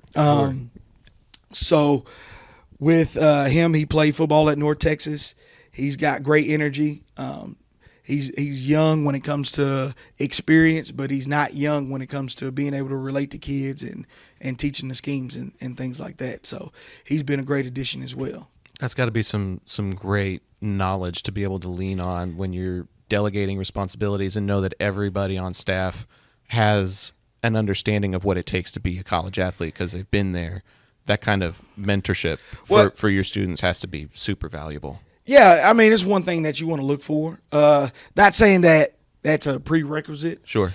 But having that, you've been a college athlete in some form, include myself, it just allows the kids to see people that have made it to that next level, know what it takes, and knows the mindset that you have to have. So Right. when you're asking kids to do stuff, not saying that every kid in our program is going to make it to the next level, but those that want to, they have 16 grown men. Because even our strength coach, Coach Kitchen, played college football on the next level as well. So all our kids have somebody to look to when it comes to the work ethic, the mentality, and just the day-to-day operation of what it takes to get to that level. Talking a little bit more about the students, you just recently became the boys athletic coordinator for the whole school. First of all, congratulations. Thank you. Secondly, what kind of things would you like to do to help influence the overall culture of Bowie and Bowie athletics with this new position? So my goal with this new position is I was already growing kids and coaches, and I was in this position when I was in Houston. So the big deal is to bring a sense of community and culture amongst all sports. Right. And so that's the biggest deal. And when you bring that community and culture along with it, is going to come some accountability. Sure. And so my deal is making sure the coaches are doing right by kids. And the same philosophy I have with the coaches on the football staff is the same accountability I'm going to have with every coach on campus, which is, focus more on the person than the sport, because obviously you wouldn't be here coaching if you didn't love the sport. Right. But if kids leave here and don't understand the life lessons of the sport, what sports teach, in my opinion, we fail kids. The funny thing is actually yesterday I ran into an old player of mine at Mansfield Legacy at the gym when I was working out, and we spent 10, 20 minutes just talking about, he didn't want to talk to me. We didn't talk about old times with football. We just talked about the old times of what we did in the locker room and things that he had going on, and he was still asking me for advice. And so it's kind of cool to see, kids graduate, leave you, and they still call and text and ask you for advice on things. So it makes your cup feel full when those kind of things happen.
Modern West Windows and Doors invites you to see the difference.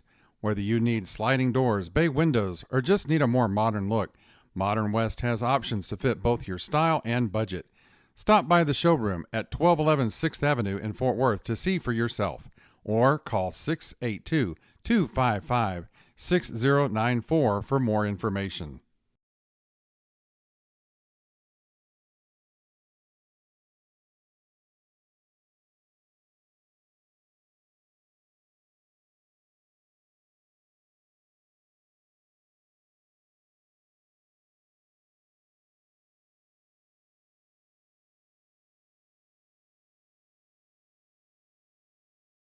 Welcome back out to Flower Mound High School, a tight defensive first half of football, and it is a 7-6 Flower Mound lead as we are soon set to start the third quarter. John, it's been a little sloppy, but it's also been what you kind of expect for the first game of the year, right? Defense maybe leading the way a little bit at this point, more returning starters on defense than on offense. Overall, I think Coach Sam has a little bit to clean up on the offensive line, but I think you have to be, for the most part, happy with the way your defense played so far. You have to be happy with the way your defense have played. For part of the Taco Express halftime show, I'm going to go over the stats over with you real quick. Taco Express, take us off any Mexican food craving. 5 convenient locations in the 6-1 opening soon. Solving those cravings that are most important, and they can do a good job of doing that there at Taco Express. Be sure to visit them on Taco Tuesday for their taco special, 5 tacos and a large agua fresca for just $10. Order online to collect points for free food. Visit there or visit online, TacoExpress.com. Like you said, they got to do something different. The box score update: Bowie 155 total yards in the first half. Flower Mound only had 86. So minus that one big drive, their second drive of the game for Flower Mound, Bowie's done a good job holding them under 100 yards total for the first half. Passing, Bowie leads 100 yards to 55, 100 yards to 86 yards. Rushing, 55 yards for the Volunteers, 19 rushing yards total for the Jaguars. The big stat, and this is the stat that nobody's going to point out: 2 turnovers for the Volunteers. That's huge. Apparently, I've missed it somewhere. The Jaguars have turned the ball over 3 times. So the coach Sam has had to preach to his team. We've gotten 3 turnovers. We haven't done anything with it.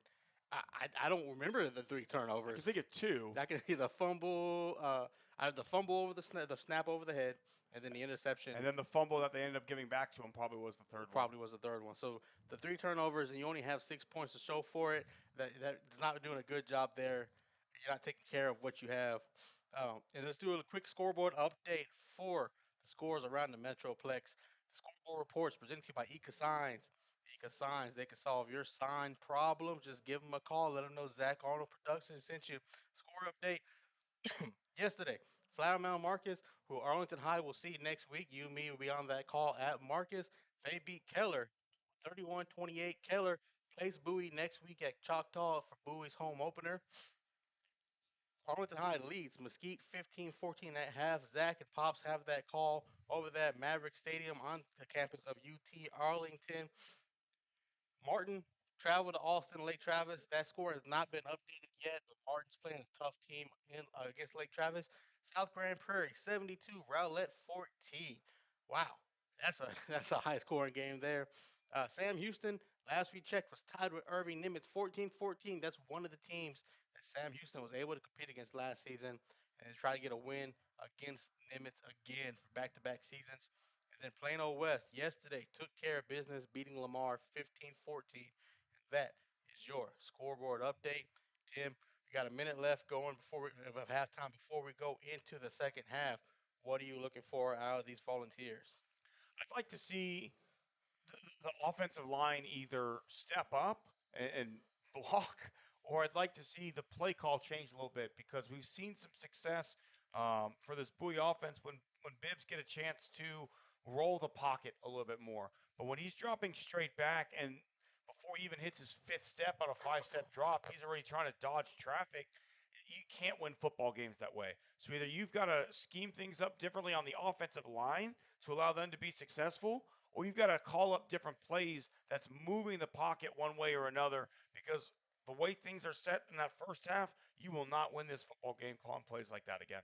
Yeah, the offense has to do something like you said, get Bibbs moving. The offensive line has to block. Ponder has shown moments, and you have to cut down the penalties. We've said it last year. We're starting the season off saying it again. You can't keep having the penalties as you see the Jaguars run onto the field, play with Hell to the Victors playing in the background. I'm sorry, as a Wolverines fan, Hell to the Victors. It means a lot to me. Tomorrow they take on New Mexico. And Darian Bowers, Bowie, volunteer running back from last season. Tonight, I need the Victors to be on the other side for the Volunteers as the Volunteers are running out onto the field. Step aside real quick before the kickoff of the third quarter. The third quarter is presented to you by 1836.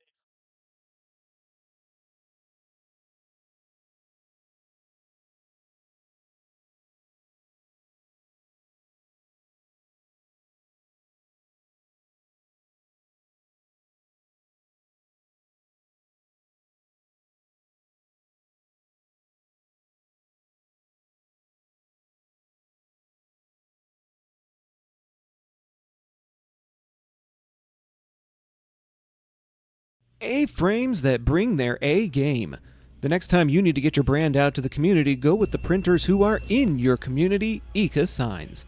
With everything from wall signs to banners, printed tees to hats, Eka can even do same-day rush orders on select products.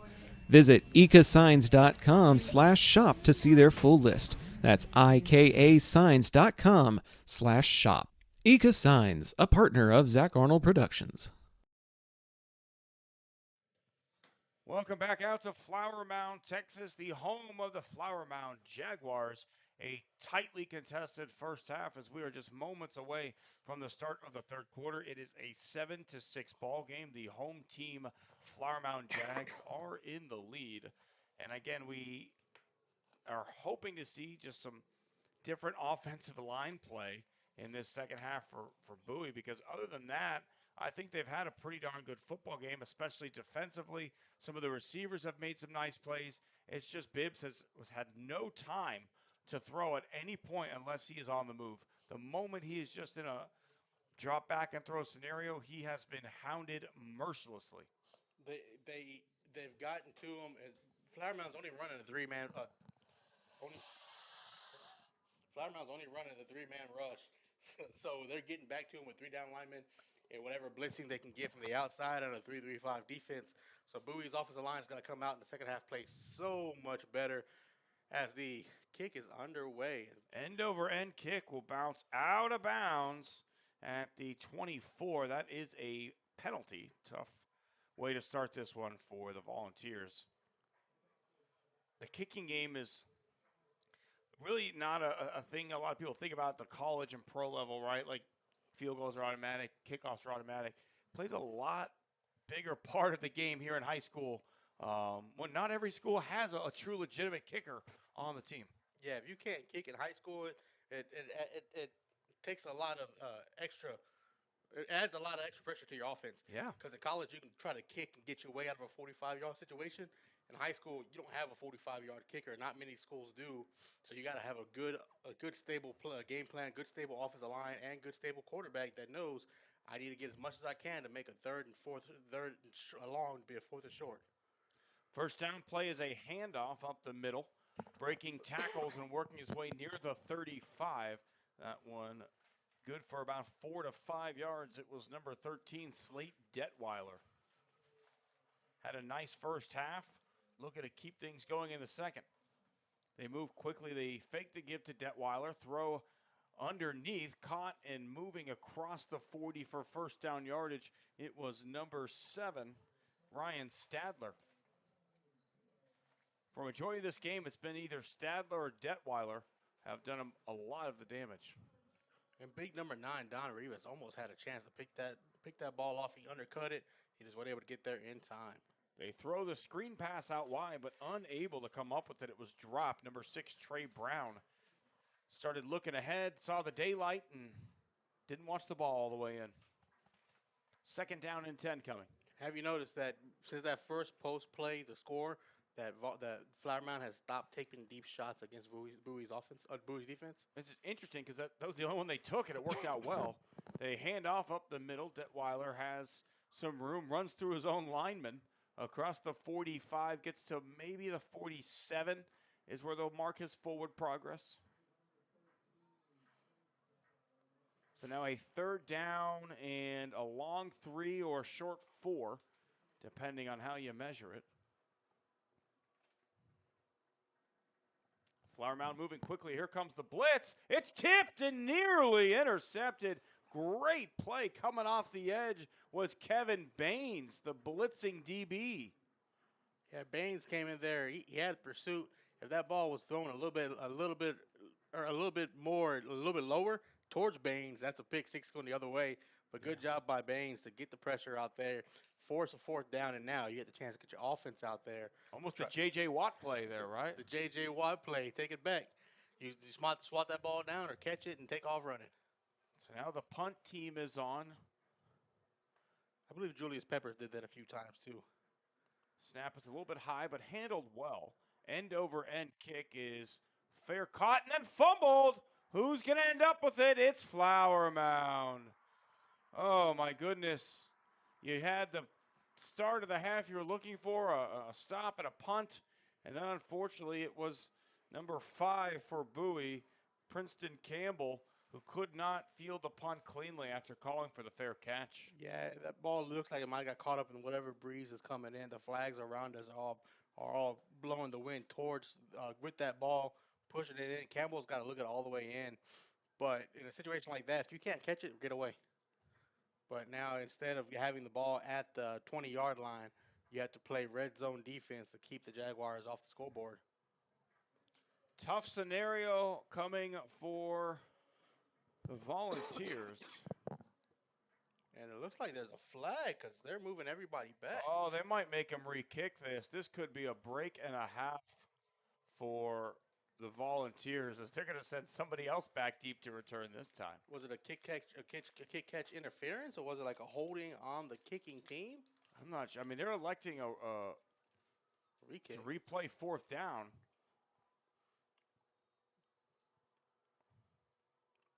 Punter is yet to come onto the field for the Jaguars. There's the punter, 88. So this is a re-kick. I'm not sure. Maybe it was a legal formation, but they didn't have enough players on the line of scrimmage would be my guess. Crowd mic not being a friend of us today, so we can't quite hear exactly what they're saying. I think Coach Sam had to call a timeout there because they had too many men on the field. And that's exactly what happened. We'll take a quick break. We'll be right back in time for the punt after this. John Wade Roofing is celebrating 40 years serving the Arlington area. John Sr. played for Colt football and was the team MVP in '76. He went on to play for TCU, earning all conference honors. The family has a Colt legacy that spans generations and wants to help your family's roofing needs, plus gutters, painting, solar, and more. For more information, go to johnwaderoofing.com. So a heads-up timeout from Coach Sam saved the Volunteers from giving up a first down via penalty. Looking back at the replay, it showed that 12 men were on the field for the Volunteers, and Coach Sam called the timeout before the snap to prevent a first down through penalty after you had already forced a punt. Yeah, that worked out for you because if that ball would have got kicked or snapped with the 12 men on the field, it would have been Jaguar ball. So good job by Coach Sam to catch that, realize I need to get the 12th man off the field. Now you got to re-kick out of the situation. So this drive, to start the drive for the Volunteers, is taking a little bit extra time. Now, if you're Campbell, you need to make sure that you don't drop it this time. This one an end-over-end kick, fielded. No, not fielded. And a penalty. That's going to be kick-catch interference, right?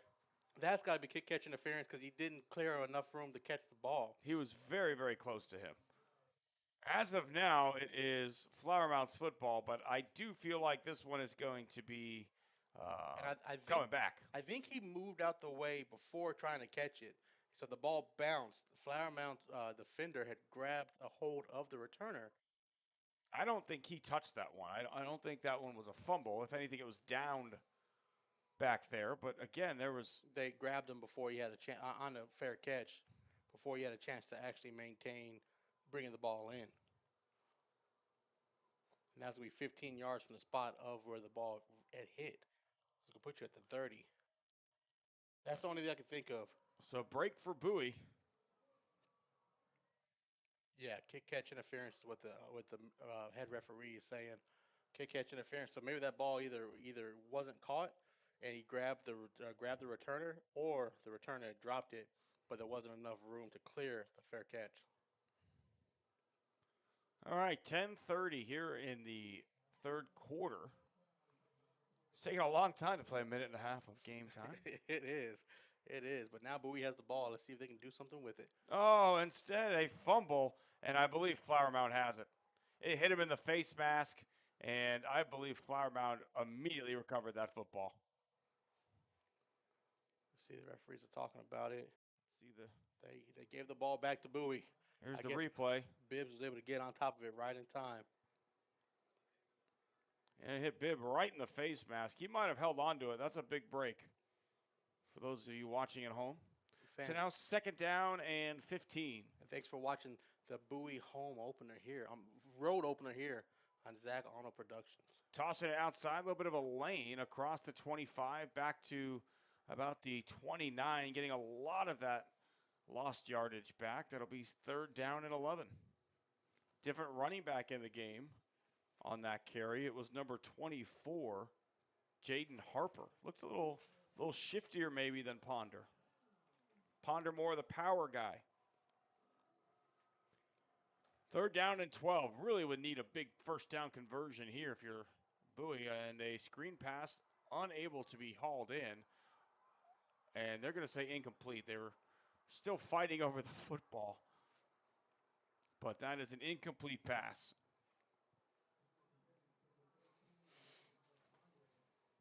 Let's see that one again. That pass was intended for Ponder. Bibbs, he came out. That was a forward pass. He came out with a mentality of, I'm going to throw this ball short. You haven't. They haven't tried to test the ball, test the deep throw for Bibbs.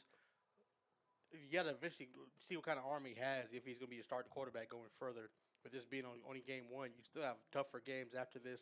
You have Capel in a couple of weeks. You have Kayla next week in district play. You got to see what kind of arm he has before then. And this has not been a offensive explosion like it was last year. This punt is dropped and then picked back up. Line drive kick at the 40. This one's muffed. Falling on it is the Flower Mound player. I think that's Trey Brown again, the junior receiver. Yes, that's exactly what that is, Trey Brown. He was asking for a late hit because someone dogpiled on top of him. But hey, man, when there's a ball loose, you can't ask for that kind of penalty. You're not going to get it. We're going to stay here as the team switch sides. I think we're in a good spot right now. As long as the first 3 minutes have taken here, we're going to stay with you. I don't know if the balls got dipped in Vaseline or something during halftime, or somebody had some popcorn, but both teams are having a hard time just holding on to the ball. And like you said, the first 3 minutes, it's 9:06. Hadn't even got through a full 3 minutes yet. 1st down and 10. Ball's at the 45. Handoff up the middle. Big hole across midfield down to the 46, maybe even the 45-yard line. It looked like it was Watkins that time, the bigger back, number 18. Watkins at 5'10", 185. Detweiler, 5'11", 180. So just a little bit more meat on the bones for Watkins as he plunges up the middle on a 1st down carry, picks up 4, maybe 5 yards. Fans, everybody that's tuning in, thank you for tuning in to us tonight for the Volunteers season opener against the Jaguars. Both Jaguar fans and Volunteer fans in the chat, we appreciate it. Make sure you like and subscribe to the channel. We cover all Bowie and Arlington games this season. Screen pass on the outside, caught at the 40, now across the 35 to the 34-yard line. That one was, I think that was Mike Miles again over there. They've taken a couple deep shot for Miles. First time they've connected. It looks like there's a man down. So while they check. Player down on the field. We'll take a quick break while they attend to him. We'll be right back on the ZAP Network, brought to you by John Wade Roofing. After after this. Are you a small business owner looking for reliable insurance coverage? Or perhaps you're navigating the complexities of Medicare? Look no further. Chapman Cornelius Insurance Services is a family owned, independent insurance agency with over 50 years of experience with tailored insurance solutions for small businesses and their owners. Whether you need home and auto, business insurance, or individual or group medical, Chapman Cornelius has knowledgeable agents who will help you select just what you need. Call April Chapman or Jason Ott at 817-265-3346.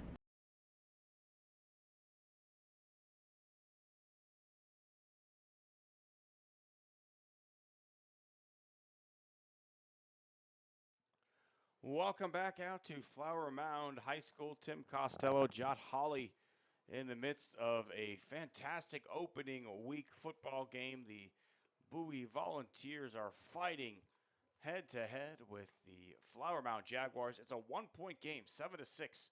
Bowie is trailing with 8:20 left to go in the third quarter. Looks like the Jaguar formation, they fake the jet sweep, trying to find some room as Detweiler, just not much happening as he picks up maybe half a yard on the first down carry.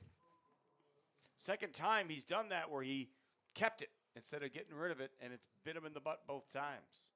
It's a good job by Bowie's front seven. They've tightened up since those first two drives, and it made it hard for the Jaguars to get anything up the middle. Here comes Trey Brown in motion. He comes behind the quarterback, Simpson. They fake the screen to him. Instead, go to the far side. Not much cooking there. Bowie is all over it. They were trying to get it in the hands of Stadler, and unfortunately, he was stuffed. Number 6 there, the linebacker. Can't see fully who it is at the moment. Pagofi was back there. First one to see it. You see that long hair flying like for Palomalu. He knew where that ball was going. Good job. Third down. Third down and 13. Two receivers on each side of the field. Running back on the right hip of Simpson. 5-step drop. This ball, he is hit as he throws. It's intercepted. It's coming down the near side across the 30. At the 35, shoved out of bounds. That is a big-time play for the Volunteers. There's that man. That's Princeton. Princeton makes up for that muff punt that he had earlier and gets that pick on the floater. Good job by the defense to get pressure, knock that ball up into the air. Now the Volunteers are getting the ball back, but hopefully to cook something up. Let's take a quick break. We'll be right back as the Volunteers come back on offense after this. Taqueria Taco Express is the official taqueria of Zach Arnold Productions. With locations in Arlington, Grand Prairie, Waxahachie, and a new location opening in Mansfield, solving your Mexican food craving has never been easier. Visit them on Taco Tuesdays for their special 5 tacos and a large agua fresca for just $10. Find out more by visiting taqueriatacoexpress.com.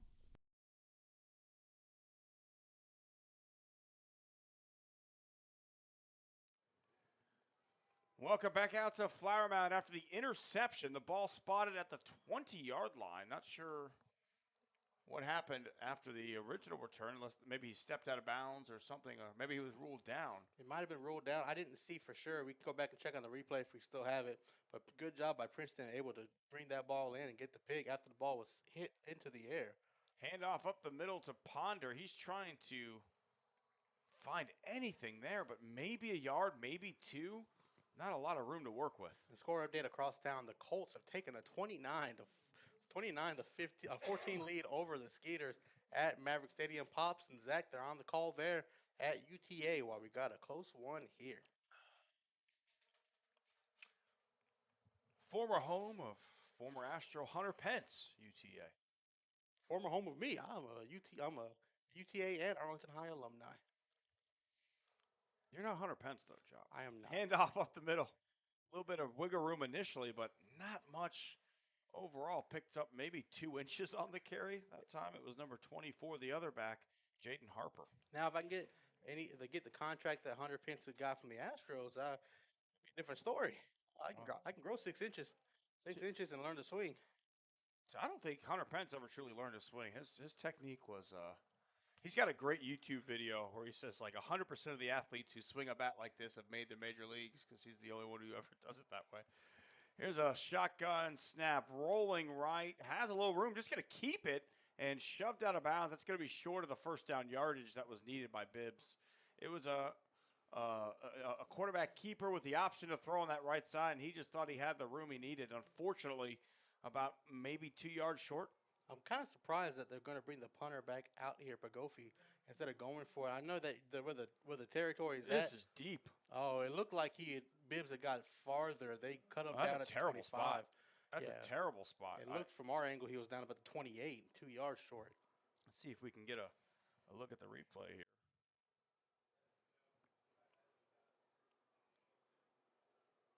I got it too late. So now a 4th down and 5. The punt team is on. And now a penalty flag. Not sure what the penalty is. Delay a game, possibly? Or delay a game on the offense.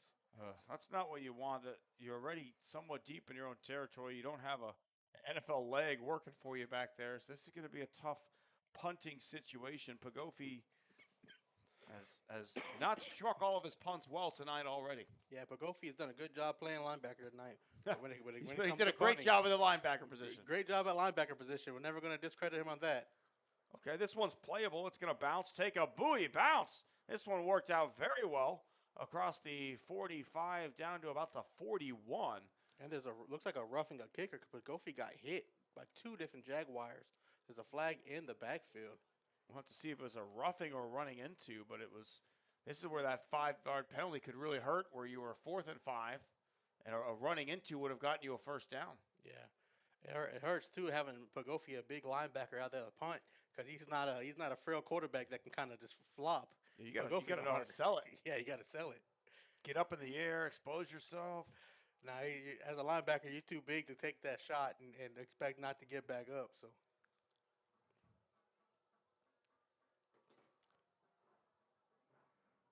Running into the kicker. Nope. Rough. It was a running into. So the delay of game comes back to really bite you there, as you would have had a first down. But let's take a quick break while they reset the field. Modern West Windows and Doors is a partner of the Zap Network. They're also partnered with trusted industry leaders like Lowen, Weather Shield, and Simpus to guarantee quality product and installation. Whether you're searching for new concepts for your entryway, living room, dining room, bedroom, or even a workshop, Modern West has the solutions you're looking for. Visit the showroom at 1211 6th Avenue in Fort Worth or visit modernwestwindows.com. First down and 10 for the Jaguars. They have the ball at their own 41-yard line. They lead this game 7-6. The handoff up the middle to Detweiler. He gets about 2 yards before being wrestled down to the turf. Again, a hard-fought defensive effort from both teams tonight. That front 7 for the Volunteers has continued to step up. After that first 2 drives, they've done a good job of tightening up, prevent the big runs up the middle. Shotgun snap. They fake the handoff, trying to find something on the outside. That throw is wide of its intended target. Was looking for Ryan Stadler. Again, a majority of the balls tonight have gone either to the running back, Detweiler, or the receiver, Stadler. And they've stopped picking on corner Marcus Green down here after that pick. After they kept picking on him over and over, he got the pick on the comeback, and they have left him alone. Green's Island. Very quickly, 3rd and long. Bowie's done a good job of creating 3rd and long situations on defense tonight. Got a couple interceptions. They forced fumbles. They send the running back out to the flat. They look at a screen, but instead will throw it over the middle. This one is caught. It should be short of a first down, though. Yeah, it looks like he's going to be down about the 48, 49. He needed to get to the 49 of the other side. So it's going to be 4th and 2, 4th and 3-ish. So it was Dylan Amoyi who made the play, but again, about 2 yards short of first down yardage. They send Princeton Campbell back to receive. Punt coming from about the 35-yard line. Good snap. This one a good end over end kick. He's going to watch this one bounce at the 10 and actually take a Jaguar bounce down to the 7-yard line.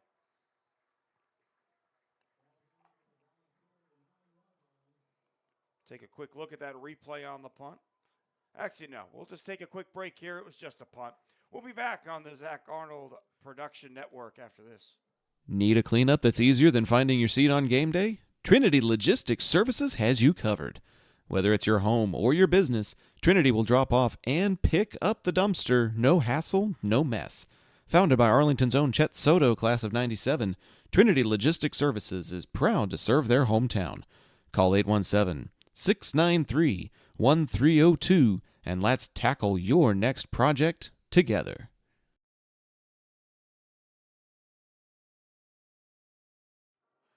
Welcome back out to Flower Mound High School. The first play from scrimmage on the drive was a pitch and catch, good for 12 yards.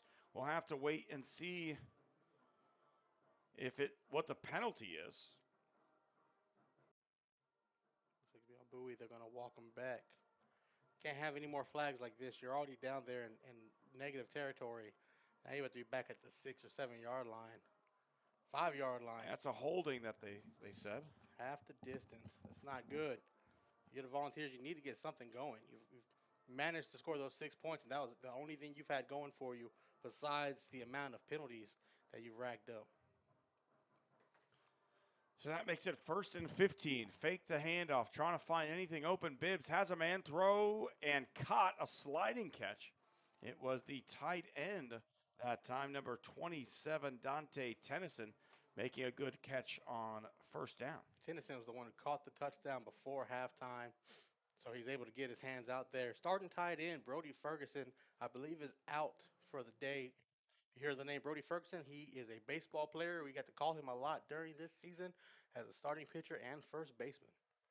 Shotgun snap, looking to throw. Bibbs has a man. It's dropped.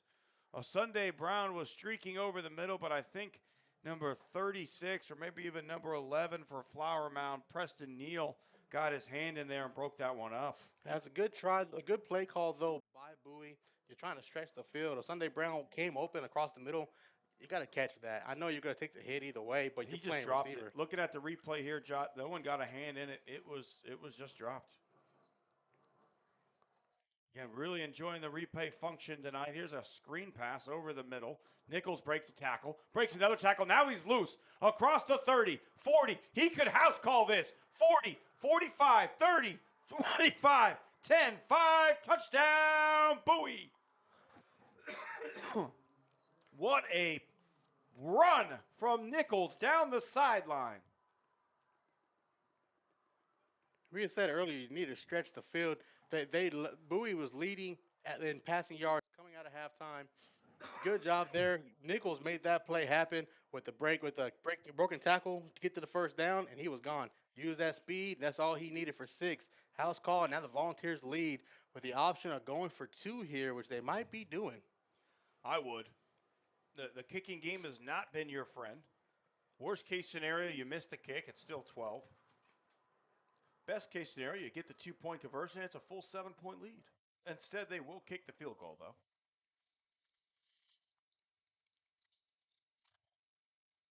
Number 99 for Bowie, Leo Espindola, on to add the point after.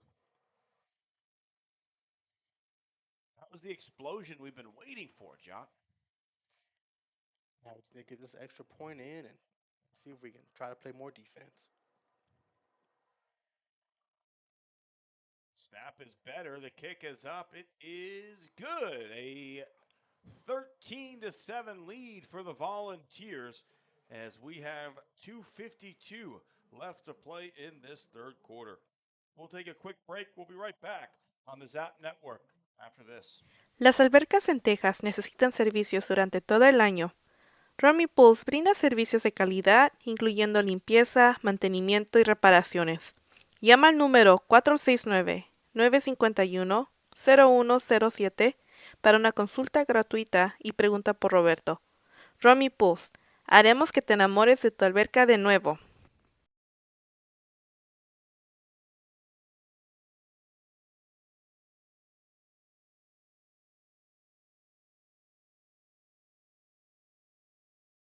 Looking for the most unique gift for your student or athlete?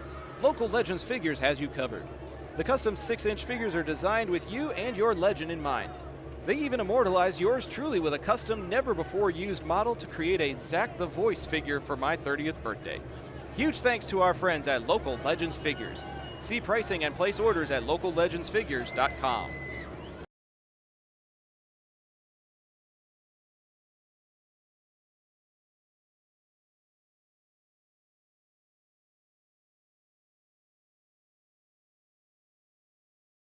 Return. Welcome back out to Flower Mound. As you can see, a windy Friday night, but a lead for the Volunteers, a 13-7 lead. And it looks like there was a penalty on that extra point against the Volunteers. And now the Volunteers are kicking off from the. Oh, it might have been against the Jaguars. I'm sorry. The Volunteers kicking off from the Jaguars 45. Espindola kicks this one through the back of the end zone, and that will be a touchback. Flower Mound scored on their first possession of the game, and since then the Bowie defense has come to play. It was the first drive, the first pass of the drive was a deep post. After that they stopped throwing deep. Bowie's defensive front seven did a great job on that second drive. I know that a lot of penalties kept the Jaguars going, but after that high snap at the 1 yard line, the Jaguars have not sniffed the red zone since then. That was late in the second quarter. First down and 10. The ball starts at the 25-yard line. And for the first time tonight, the Jaguars are trailing in this football game. Handoff up the middle. Plenty of room to work with across the 35 down to the 37-yard line. It was the running back Ryan Watkins with the first down carry. And the full crowd here at Flower Mound. Everybody from Flower Mound came out to support their team. As the home stands here, they're crowded. They love that first down run.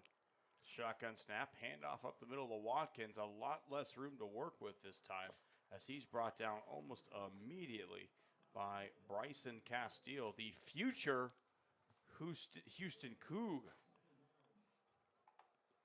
Cougars got off to a great start, 27-0 their score last night. Fakes the handoff, throws over the middle on a slant route. That one a sliding catch made at the 48-yard line. Should be enough for a first down. It is. That one was Mike Miles, the wide receiver. And that was a good job. They're coming out in a double stack. Good job to find the gap in the zone. They looked for the screen. It wasn't there. Now the quarterback has to run and picks up maybe a yard or two. I don't know where that flag came from. We're going to watch that replay because I think they're trying to say that was a late hit. Late hit on number 6. They're trying to calm him and 17 down. They're talking to each other. You can't be getting late hits. No flags like that. You can't have this many flags when you're trying to keep a narrow lead. I didn't see it. Yeah, 5 came in late with the second shot. Princeton Campbell might have cost his team about 15 yards there.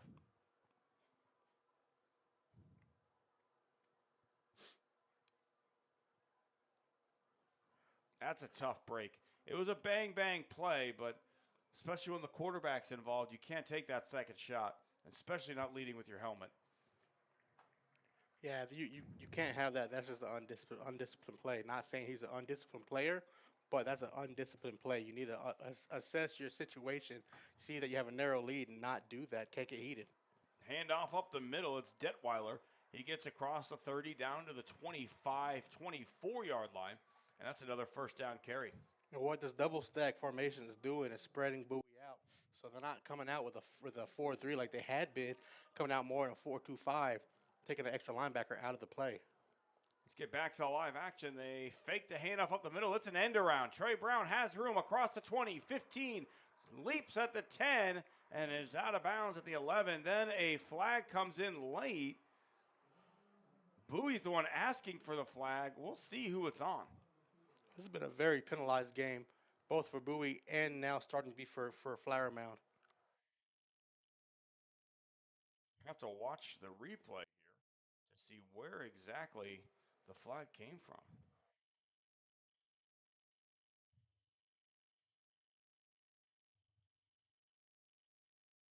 Limping off the field is number 17 for Bowie, Caleb Pfeiffer. Unnecessary roughness on the offense. Yeah, that one on the receiver, Dylan Amoyi, it looked like, as the lead blocker in that scenario. This is what one thing, like as we said before, there's no preseason, so all that frustration you get from the first few weeks of practice, that you take out on your own teammates, you try and take it out on this is the somebody first else. time you're hitting somebody else in a long live. time. First down and 10, they have the wild Jaguar formation going as the jet sweep is faked, and plunging forward is Detweiler, picks up 3 or 4 yards on the first down carry. Another flag on the play. Really slowing things down here in the second half with all the dirty laundry. And these aren't just quick, easy penalties. It seems like they've had to meet and discuss whether or not to call every penalty. Yeah, a lot of these have been penalties all decided by the referees, but they've all been late. But we've had too many personal fouls. We got to cut back on some of this on both sides. But as we're saying, just first game playing and hitting somebody else. Sportsmanlike conduct on both teams is going to offset that frustration. It's kicking in. It's a close game, heated. It's hot. So are we replaying first down then? Replaying second down, I believe. Looks like they have the second down marker, 2nd and 8 after offsetting personal foul penalties. Good Lord. Second down and 7. They hand off up the middle. Watkins trying to find a little bit of room. Tackle high. Gives it about 6 yards on the carry. Brings up a 3rd and 1, maybe a 3rd and 2, depending on the spot. And this is where all the coaching from the new defensive line coach, Coach Wright, needs to come in. The defensive line needs to step up here on a close 3rd down and Watkins right through the middle like Swiss cheese, picks up a first down. Not let that happen. They went fast. Try and catch the Volunteers defense off guard without getting a chance to get subs in. Double stack formations again, spreading out Bowie. They know because they know that they can either throw short or try to run up the middle. Look out for those slant routes. Instead, they hand it off up the middle. They did some RPO out of this double stack with a slant coming from the underneath receiver, getting a clean release. And Bowie's they're not lining up 2 corners out there. They're playing kind of a loose zone. They have a corner on top of the top of the lead receiver on the stack. Safety on top of that to keep anything underneath. And that is going to do it through 3 quarters. A 13-7 lead for your Bowie Volunteers. We'll take a quick break. It's time for the 4th quarter, which is, of course,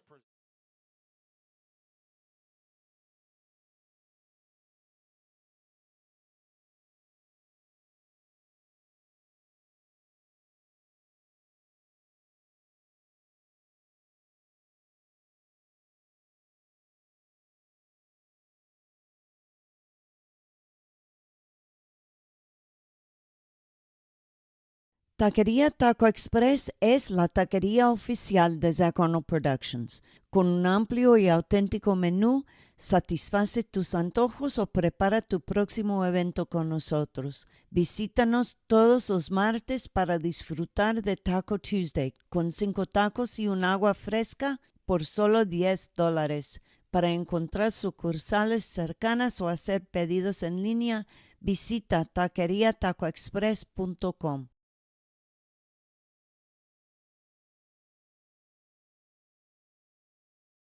John Wade Roofing has been serving the Arlington area since 1982, but the Wade legacy runs much deeper in the city of Arlington. A pioneer family that has had roots going back decades, John Wade and Company saw relatives attend the Cooper Street Arlington High campus and has had members play in Colt athletics for decades, and they're looking forward to serving this community for decades to come. Find out more at johnwaderoofing.com. 4th quarter, here we go. They fake the pitch, and Bowie snuffs it out. Nowhere to go on the 2nd down carry. Let's watch that one again, a little bit of a replay as Bowie played that one perfectly. Oh, nope, I'm sorry. We're replaying the John Wade commercial. I missed it. Sorry, guys.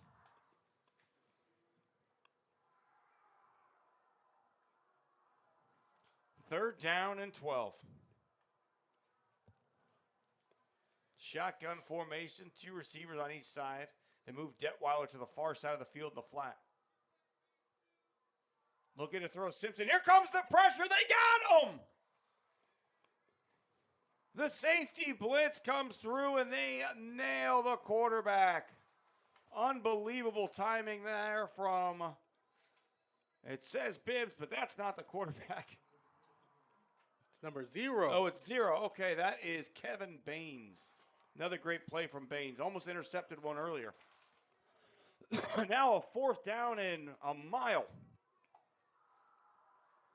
Shotgun snap, throwing deep over the middle. This one is caught. He caught it. Oh my goodness. How do you let him make that play? It was 4th and a mile. Here comes an excessive celebration flag. We're watching this one again on replay. Ball thrown up high in the air. You cannot let that receiver make that play, but they did.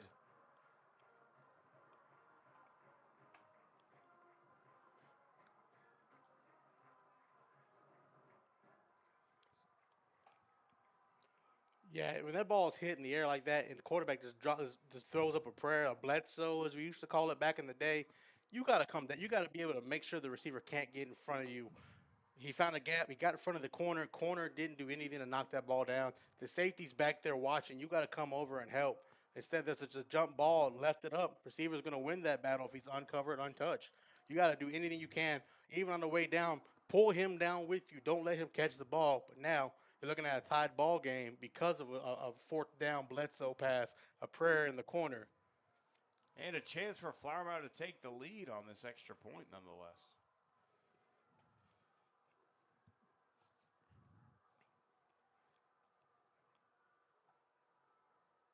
Snap is good. The kick is up, and it is good as well. A 1-point lead for the Flower Mound Jaguars after the prayers of the quarterback Simpson are answered. We'll take a quick break after the touchdown brings us to 14-13 in Flower Mound, Texas. We'll be right back after this. Navigating Medicare options isn't easy. Hi, I'm Patsy Arnold, and when the time came to navigate my options, I went to Chapman Cornelius. They helped me find the best plan for my needs, quoted me life insurance options, and guided me in making my decisions every step of the way. They want to do the same for you, so give them a call at 817-265-3346 or visit chapman-cornelius.com.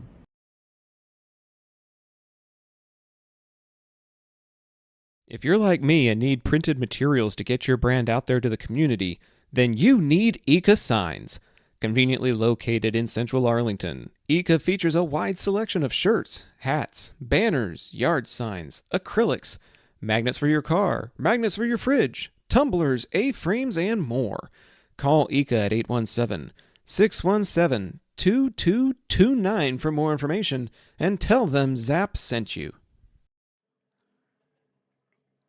14-13 the score. Flower Mound on top. Welcome back out to Flower Mound, Texas. Tim Costello, John Hawley live on the Zap Network. This football game brought to you by John Wade Roofing, as is all the action this year on the Zach Arnold Productions Network. Score update from the Zap Network. 35-14. Colts have scored again, leading in the 4th quarter over Mesquite.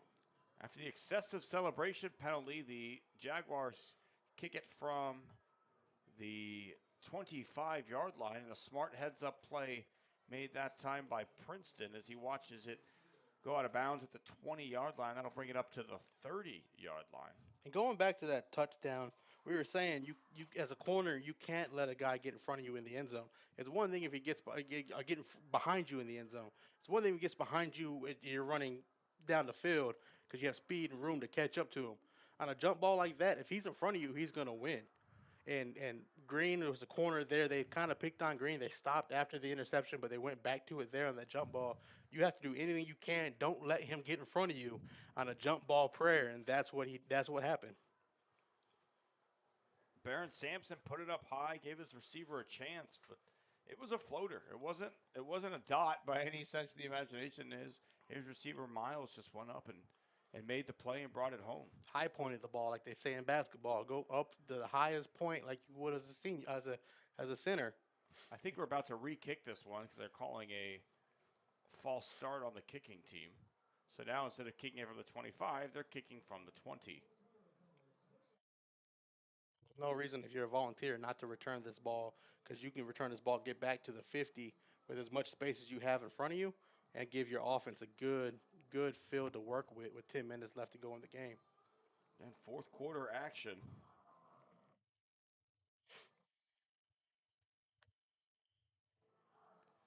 Tight ball game, our first game of the year. Fans, thank you for tuning in to our, like Tim said, our first game of the year. We've had a few Kings get to work out. It's been rusty, but thank you for tuning in to Zach Arnold Productions and the Bowie Volunteers. Good kick, fielded at the 20, now across the 30, 35. Finds a little bit of room, slips down at the 37, but still better off than it would have been at the 30 after the first kick, so a gain of 7 yards for the Volunteers offense. Both returners ran into each other. Somebody's got to signal the other one off like you would in baseball to catch the ball in cleanly. Signal them off and have them go block for you. Instead, you're running to each other, and now you're running stride by stride next to each other. Cuts out a blocker and kind of prevents a longer return. A little vibe shift here in the stadium after that last touchdown. See if the Volunteers have an answer. Nichols was the man on the last drive with the screen pass. He's lined up on the near side. You got two receivers on the far side. Ponder in the backfield with the quarterback Bibbs. Bibbs going to keep it on a read. Good block by Nichols. Picks up about 4 or 5 yards on the first down carry. And you have plenty of time, nothing to worry about. 10 minutes, a little more 10 minutes left to go in the game. So doing what you can, run a full offense, but you cannot have a fourth down here. You got to stay ahead of the chains, use Bibbs' legs, let Ponder use his legs, make sure the offensive line blocks, and somebody get open. Just continue to do what you got to do to work your way down the field. No. 6, the fake, the handoff, going towards the sideline. This one is dropped. A little bit behind the intended receiver, but still very catchable. It looked like they were going for number 26, Deshaun Singleton. Other ball's behind you, but either Bibbs got to lead him a little bit more as he's going down, or the receiver's got to catch the ball. It still hits you in the hands. It was behind him a touch, but you're right. It hit him in the hands. Big part of the game right now in the fourth quarter. Players make plays. And a little bit of growth there. When you have a chance like that for Bibbs, I know you went for what you thought was a sure catch. You had a lead runner there on that slide. The tight end, you could either take off running or just kind of dump it off to the tight end there and try to get something out of it. 3rd and 6, shotgun snap. Bibbs double pumps, finds his man over the middle. That's across the 45 to the 46. It'll bring up 4th and 1, maybe 4th and 2, depending on the spot. And this is where you get paid the big bucks. 40, they got it down to the 47, so no, 4th down and 1 play coming. They're bringing out Pagofi. They're bringing the punter onto the field, but he might be as a lead blocker. Yeah, I think because Bibbs is still out there. Pagosi also a linebacker, so never know what you're going to see right here. You call every big body you can find on the sideline. This is called follow me. You need 1 yard. Heavy formation. And this one's blown up. There was a flag on the play. I'm not sure if it was blown dead beforehand, but I don't think everybody was set. Doesn't look like Pagofi was set, and whoever else was meant to be a lead blocker. Illegal formation, you're right. So that one, it's going to be a punt now. It seemed like a good play call. You got every big body you can out there to block, but you have to make sure everybody's set. And that comes on Bibbs, the quarterback. You have to make sure that your blockers are there. Everybody's lined up where they need to be.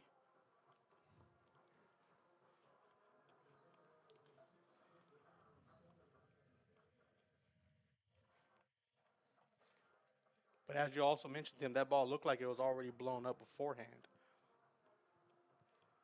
So now a 4th down and 6. This one a much better punt. End over end, really back there. Takes a great Bowie bounce all the way down to the 6-yard line. Good punt by Pagofi. Now you set yourself up to try to play good defense. There's 9 minutes left to go in the game. You need to stop. Don't let the Jaguars work their way down the field. Do what you can do to get the offense back out there to try to get anything you can to take the lead. Let's take a quick break. We'll be right back after this. From weekend cleanups to major projects, Trinity Logistics Services has the perfect fit for you. With dumpsters ranging from 10 all the way up to 30 feet, they handle both drop-off and pickup so you can stay focused on cleaning up the win. Call 817-693-1302 today and let Trinity Logistics Services help you score big on convenience and efficiency. Welcome back. The first play from scrimmage, a handoff up the middle to Detweiler, and he makes the defense pay, picks up a first down and then some, about a 25-yard scamper.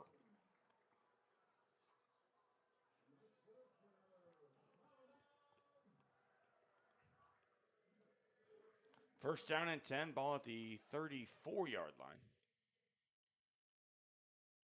This looks like the wild Jaguar again for Detweiler.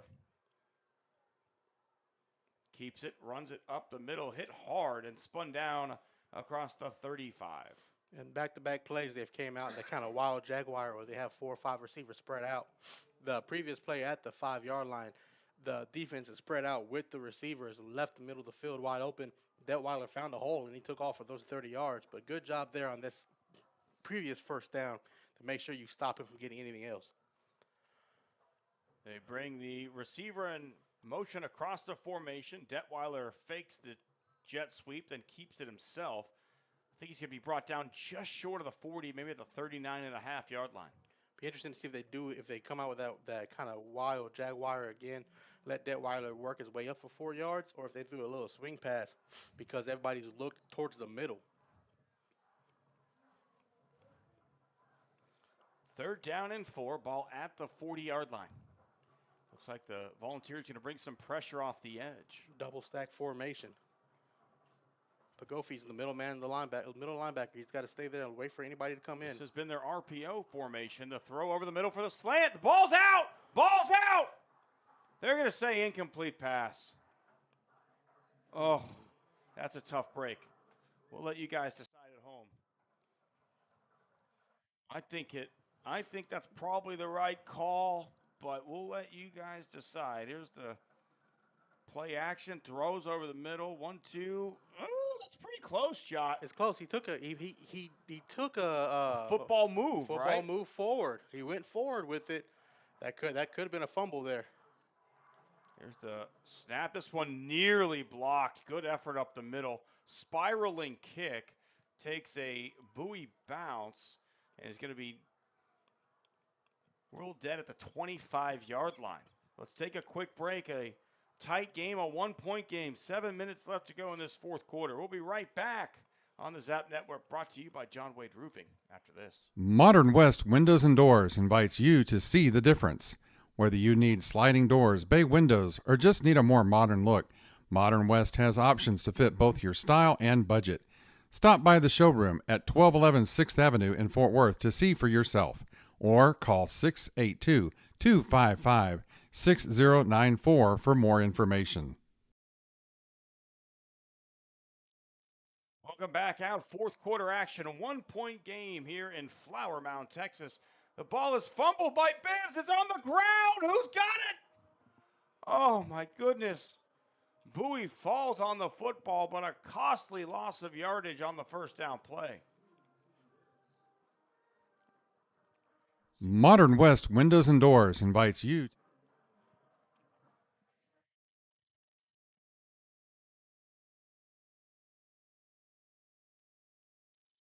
was never handled properly off the snap.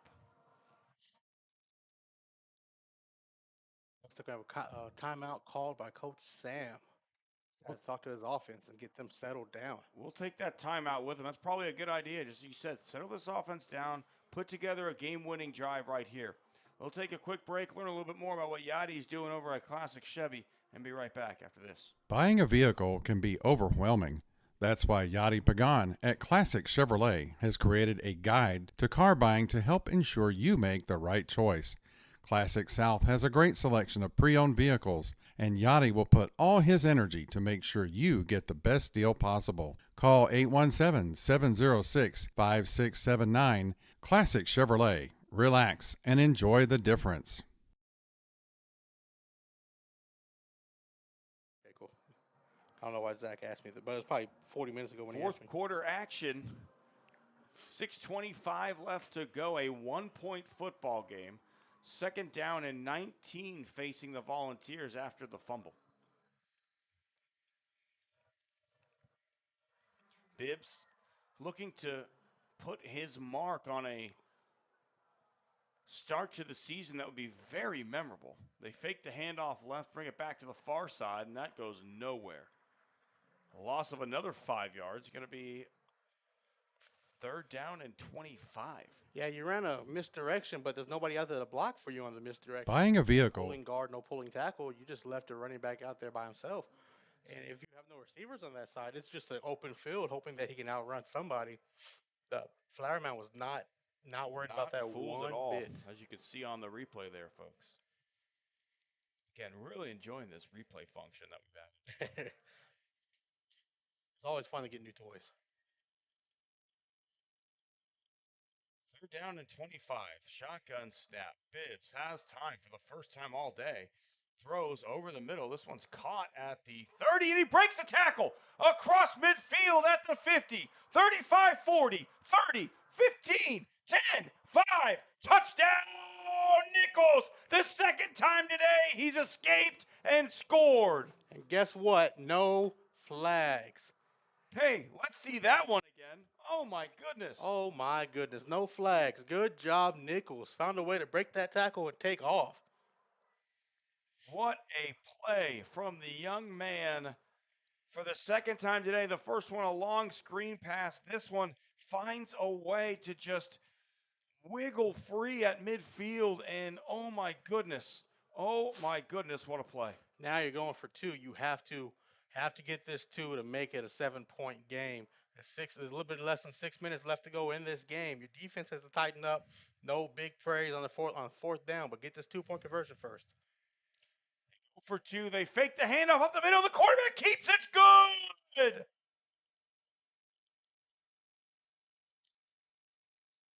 The read option puts the Volunteers on top by 7, 21-14. Number two, Bibbs. Number two. Let's see that one again.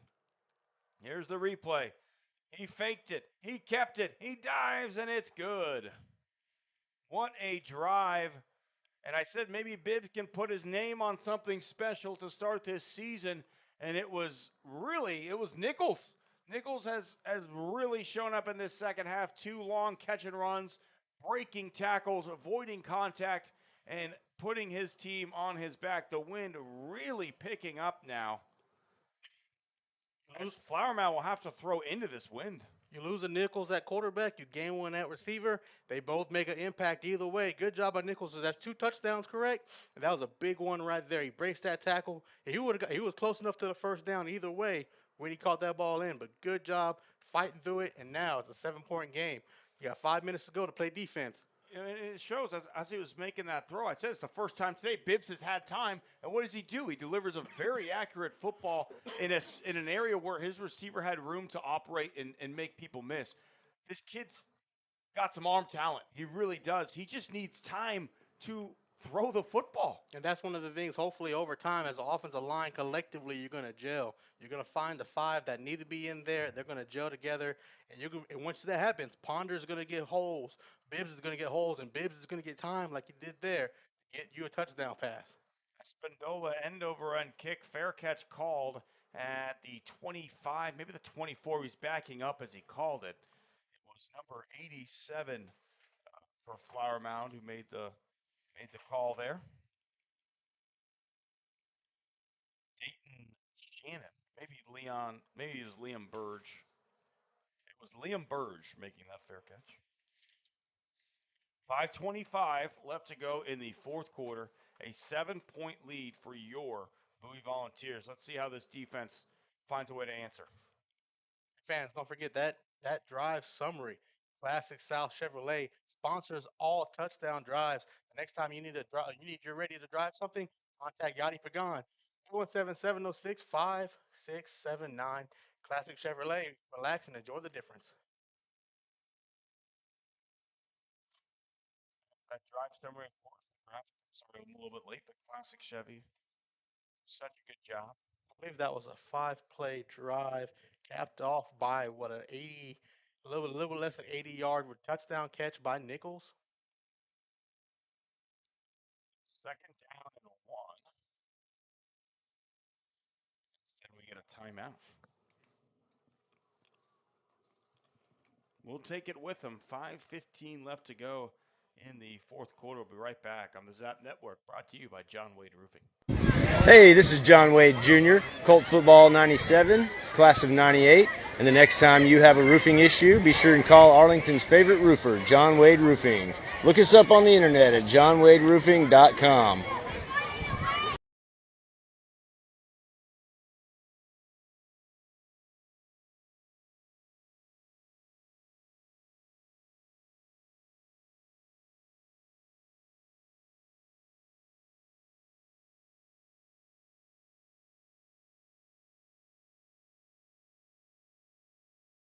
PDA Advocacy Group would like to remind you that autism is a wide spectrum of neurological differences and it's on the rise, now affecting 1 in 36 Americans and more cases found in males. Those with autism have trouble with social interactions, communication, and can engage in repetitive or self-harming behaviors. While the causes of autism are still being researched, we can begin to learn more by visiting nationalautismassociation.org.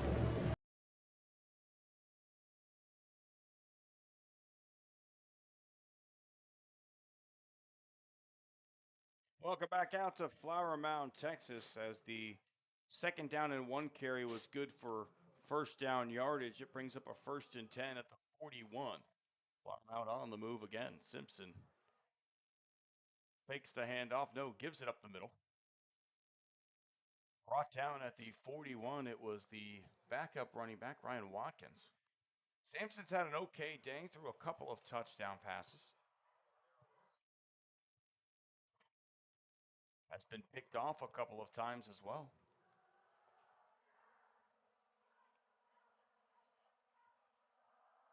Shotgun formation. They move while to the outside. They throw it to him in the flat. He's got blockers ahead of him, but Bowie read it beautifully. Picks up maybe 2, maybe 3 yards on the wheel route to the flat. That'll bring up a 3rd down and 9. One last score update across town. 36-20. Colts lead over the Mesquite Skeeters at UTA. Zach and Pops have the rest of that game. They're also in the fourth quarter. So they have a 2-score game here. We have a 1-score game here. Oh, there. Clock continues to run under 4 minutes. Shotgun snap on the 3rd down play. The throw is to the outside. Trey Brown has it, makes a man miss across the 50, down to the 45, and shoved out of bounds into Bowie territory. Very nice move in open field from Trey Brown. And Brown he came out of that excited. He's like, I got room, I got speed, do it again. See it again in instant replay. They threw it out to him in the flat, and he was able to make a man miss. It was really just a one-man catch. Whoop! There you go. First down play is a handoff up the middle. Goes nowhere. Yeah, Detweiler sniffed out pretty quickly. Second down and 9. Sampson back in the shotgun. Detweiler on his left hip. They move him to the right side, move him out into the flat for that potential screen pass. RPO. Now Sampson's going to try and keep it. Nowhere to go. He's hit hard and brought down immediately. They might give him a yard, but it was not an easy one to get. That number 1 out there for the Volunteers. Bryson Castile getting a big hit there on the quarterback, leaving him a message with him. Future Cougar, that is, Castile. I bet he yelled, "Whose house?" as he laid the lumber there. Somebody did. Cougs house. 3rd down and 8. Shotgun formation. Sampson, here comes the pressure. He escapes, but not for long. He goes down. Maybe gets a yard out of it. It's not officially a sack, but it is a stop on 3rd down. Good play by number 94. After the quarterback breaks through, number 94 for Bowie, Chris Williams took him to Suplex City. Kept him from getting anything else. Now it's 4th and long. Courtesy of Captain Insano, for those of you who have seen Waterboy. This might be a game here. 2 minutes left, 4th and 8. Both teams still have three. Bowie says 3 timeouts. Flower Mound has 1. No, I think Flower Mound's wanting to let the clock go down to about 2 minutes and then take a timeout is what I think the strategy is here. That's exactly what they do. Timeout called with 2 minutes left in the football game. We'll take it with them. Again, what a game this has been. We'll be right back on the Zach Arnold Production Network after this. If you're like me and need printed materials to get your brand out there to the community, then you need Eka Signs. Conveniently located in central Arlington, Eka features a wide selection of shirts, hats, banners, yard signs, acrylics, magnets for your car, magnets for your fridge, tumblers, A-frames, and more. Call Eka at 817-617-2229 for more information and tell them Zap sent you.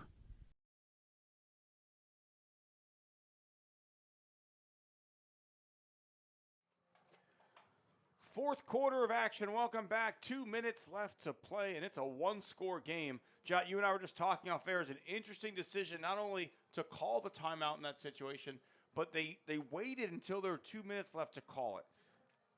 Not sure what the actually, that might have just been the stoppage at 2 minutes, the final stoppage. they don't do that. That's only in high school, in college, I believe. In the NFL, right? They don't do it in high They're school. still showing 3 timeouts on the board. Let's see what happens. 4th down and a long 7. They empty the backfield. Sampson tries to step up. He throws over the middle. It's incomplete. It looked like it might be a catch made by the receiver Stadler, but no one told the lumberjack that laid some serious lumber and broke it up. I think that calls for maybe a little bit of a replay. Is that old Princeton again? He's making all type of Ivy League caliber plays. That was a big Oh, my hit. goodness. That was a hit stick and a half for those of you who play some Madden football. Man, somebody call Ron Simmons. I can't say the word on here, but Ron Simmons knows what I'm thinking. I'm curious what the flag is, if it's maybe a post-play penalty for excessive celebration. It's excessive celebration. They threw it at him as he was going off the field. It's always nice when the flag gets thrown right at you. You Yeah. know, could it have been me? Oh, he threw it at me, yeah. Yeah. Well, I mean, in that case, you might as well, right? Personal foul.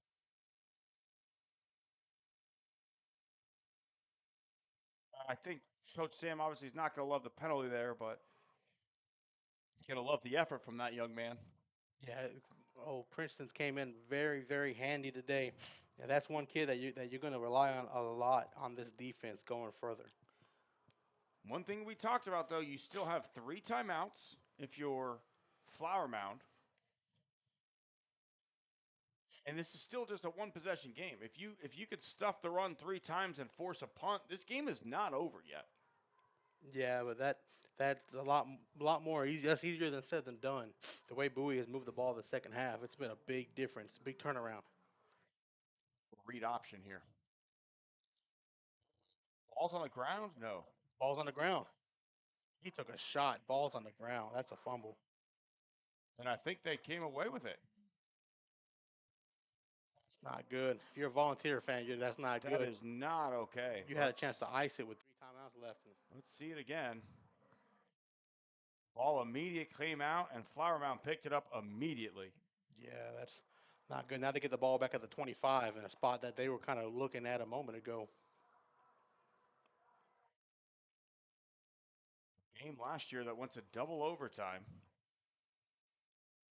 Just mentioned this game was far from over. Immediately, we put it on the ground. Now 3 receivers right there in the wild Jaguar formation. Here comes Detweiler up the middle, nothing cooking. He's brought down almost immediately. It was number 41 for the Volunteers. Ayanju Olaju, Olawan Jamolaju. And I know I messed that up. I'm terribly sorry. First time I've called your name today, and I butchered it. 2nd down and 10. Quarterback back in there. Detweiler on his left hip. 2 receivers on each side stacked. Play action. Now they're going to look for that slant over the middle. Instead, going deep. He's open in the back of the end zone. This one is caught for a touchdown. It's Miles again. What are you doing? He's burned them all day. Mike Miles brings in his second big touchdown, and now You can't let the man get open behind you. That's the equivalent of the prayer they threw up on the last touchdown where he's in front of you. There's nowhere left to go. When there's room to go, you cannot let him get behind you like that. And now your offense has to get down the field and score in a minute and 12 seconds because the defense is just letting receivers run either in front of them to get for jump balls or behind them to get wide open.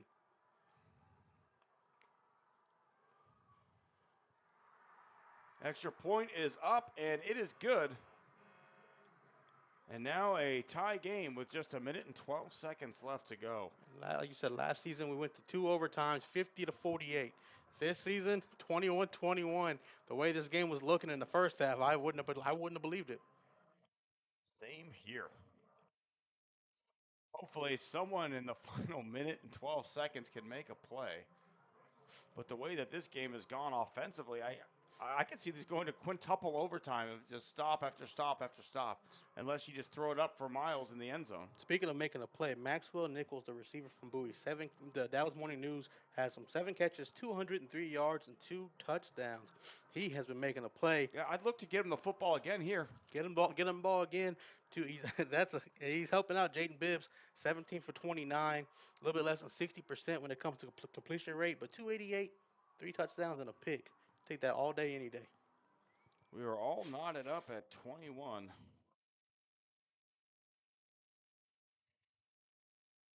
Cannot believe the turn that this game took. It just took 2 plays. Bowie puts the ball on the ground. 2 offensive plays later, Flower Mound throws it into the end zone and ties it up. Fans, we appreciate everybody joining us for Bowie's opening kickoff game here. Arlington across town, they still have that 2-score lead, 36-20 against Mesquite at UTA. Zach and Pops are on that call. Here, 21-21, 112 left to go in the fourth quarter.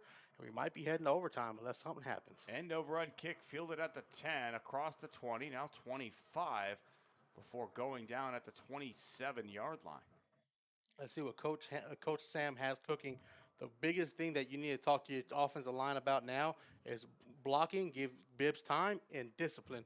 No unnecessary personal fouls on the next 70 minutes. Yeah, that the celebration penalty on the pass breakup on 4th down moves the ball back 15 yards. We didn't talk about that. Again, unforced mental errors. You cannot fumble in that situation. You kneel it. You do whatever you have to do, and then punt it away. Make them take their 3 timeouts. And you thought you had it seems logical to run the ball 3 times and make them burn the timeouts and try to get a first down. You got to hold on to the ball there. On a read option, somebody's got to hold on to the ball. The running back, he took a shot. You lost it. You can't do that. All right, they're going to try and find Nichols. No. Just throw it away. It looked like they're running a tunnel screen. Flower Mound's coaches are wanting intentional grounding, but he's outside. But he didn't get back to the line of scrimmage. He's outside the pocket though. But they're looking for it. That'll bring up a 2nd down and 10. They're trying to find Nichols. Why not, right? 200 plus yards today. They ran a tunnel screen there thinking Nichols was going to be able to get open. He had a gap as Bibbs was rolling out. You got one-on-one coverage on the outside. Take a shot. Instead, they roll to the left side. Bibbs trying to find some time. He's just going to step out of bounds. And the way that they're running this drive, again, Flower Mound has 3 timeouts left. They have a kicker who probably could hit a 30-yarder, 35-yarder. You don't want to give them that chance with this much time. No. You got to get a first down here. Even if you don't score, you have to make them burn some of these timeouts. But they have 3 timeouts left according to the scoreboard with 50 seconds. I mean, you've thrown an incomplete pass. That killed the clock. You stepped out of bounds. That killed the clock. And you're behind the sticks. It's 3rd and 13. And Flower Mound's already completed a deep ball over your head twice and a jump ball in the back of the end zone. So you don't want to give any type of deep ball pass to the Jaguars. Now we're going to get a timeout, the final timeout, it appears, for Bowie. And this is where, like last season, we would always say there's one-on-one coverage on Dylan Talley. There's one-on-one coverage on the Sunday Brown. You got to find one of them moving. And a lot of times when we call the one-on-one coverage to Talley, Talley's open for a post. He's open kind of quick slant. It's the same thing here for Maxwell Nichols. You got one-on-one coverage. The safety is nowhere near to help you. Use the speed. You got to throw one up here on 3rd and 10. You got to do anything you can. Find your fastest player. Find the one that's been the most productive for you today. Just take a deep post, get you around the 50-yard line. If you catch it, you catch it. If you don't, it's 4th down. You got to punt it and play defense. Here we go. 3rd down and 13. You could really say this could be the ball game. If Flower Mound gets a stop and doesn't have to use a timeout, gets the ball back with around 40 seconds and 3 timeouts, this could really change things. Nichols one-on-one on the outside. There's no safety help over top. You got to take a shot here. Everybody's stretched out. He's the one you got to look for, unless you have somebody open in the middle. Over the middle, they're looking for him. Oh, no, he goes down. 45 seconds left. Timeout called, and the quarterback is sacked. And we saw him, and Bibbs saw him. But by the time Bibbs saw him, that backside pressure was already there. And I don't know if the left tackle just missed a block or if they just sent an extra blitzer on the outside. But Bibbs rolling out this way. Once he turned around, he ran right into the defense. So now a punt is coming. That's a heartbreaker. Because we both saw Nichols. Nichols had cut back open. He was open. About the 35-yard line. Could have been close enough for a 1st down or use the speed to get you deeper. Fans, thank you for tuning in with us. Bowie opening game here at Flower Mound High School. Zach on Productions bring you all Bowie games this season, home and away. Next week, Bowie's going to be at Choctaw for their home opener versus Keller High School and Arlington High, who Zach and Pops have. They will be on the road, and me and Tim will most likely be there. Flower Mound Market is around the corner from here, Flower Mound High School. Some exciting times ahead for the Arlington district. Some renovations being done on several of the facilities. So Bowie this year playing at the Rangers' former stadium, but their new home will be pretty spiffy by the time all things are said and done. I believe so. Wildman Field's getting a facelift. This is not a good punt. This one is going to go out of bounds at the 40. Let's see where the referee's going to It wasn't terrible. It took a good kick, but with 38 seconds left to go and 2 timeouts, Flower Mound is in a favorable position right now based on field position. Based on field position. The thing that Flower Mound hasn't done, they haven't, except when they've gotten closer to the end zone, they haven't stretched the field except for that first deep pass. They've shown they can throw it. But I'm going right back to Miles right now. Miles is there. The problem is that Bowie's either, in certain situations, you can't let him get behind you, and you can't let him get in front of you for a jump ball. And when you have too much space, he's getting behind you. When he needs a jump ball, he's in front of you. You have to be able to have somebody there. The last touchdown Miles caught, the route was a post corner, and he absolutely shook him on that double move. I think they could go back to that here. Maybe a slant and go might be the route. Double stack formation, they might. They're moving their running back out. Split the receivers out wide, empty backfield. Instead, they go to Trey Brown on a little bit of a screen pass. Not much happening. Going to get a quick timeout call. That's an interesting call. I agree. You have 32 seconds. And like we said earlier in high school, you don't have 50-yard kickers. You might have one in a district, but you won't have many 50-yard kickers. You got to get at least to the 15 or 20. I think they were trying to steal maybe 10 or 12 quick yards, have him step out of bounds and not have to use a timeout. He's shifty. He's made guys miss in open space already today. I could see what they were trying to do. I just don't think it was the right call. You've got one receiver specifically who's been a tactician with the way he's run routes out there. Yeah, he's done everything they can. There's one cramping. And there's one corner on the Volunteers that they've attacked over and over, and that's Green. Green made a pay for it once, but they've gotten Green twice now.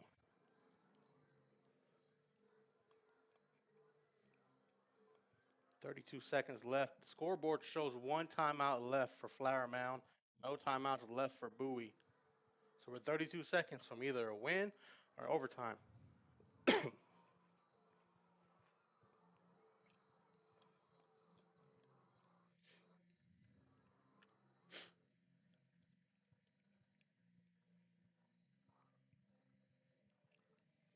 Miles. Big moment in this football game. Miles, according to the Dallas Morning News, Miles, 4 catches, 63 yards, 2 touchdowns.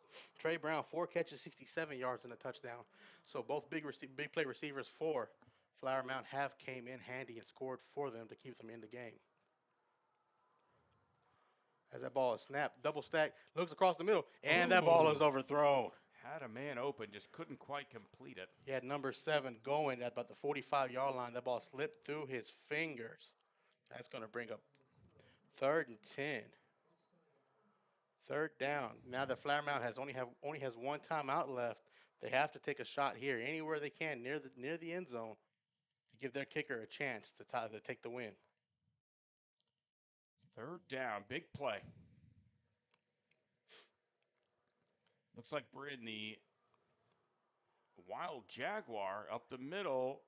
Not much cooking. Are they settling for overtime? I think that will do it. It seemed like a settle there with a 4th down and 8 now. I agree. Interesting decision. You had timeouts to work with, and you have a wide receiver who has made guys look silly with his routes. And they're going to call a timeout. No, the referees look like they're signaling timeout, but the clock shows double zeros. Now it's showing 43 seconds. They're calling the timeout officially. Flower Mound is. They're going to try to correct the play clock here. It shouldn't be more than 22 seconds or so. 2 seconds. According to the PA man next to me, 2 seconds left on the clock. So you're just going to do a deep pass here, Hail Mary on 4th and 10? I think so, yeah.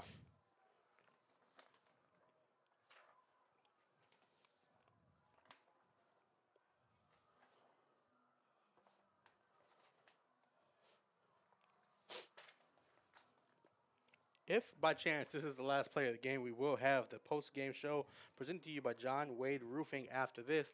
If not, we'll have another 12 minutes in overtime, I believe. 10 minutes? I don't remember how long overtimes are in high school before we I believe we do the start at the 25-yard line and work your way in. That's college style.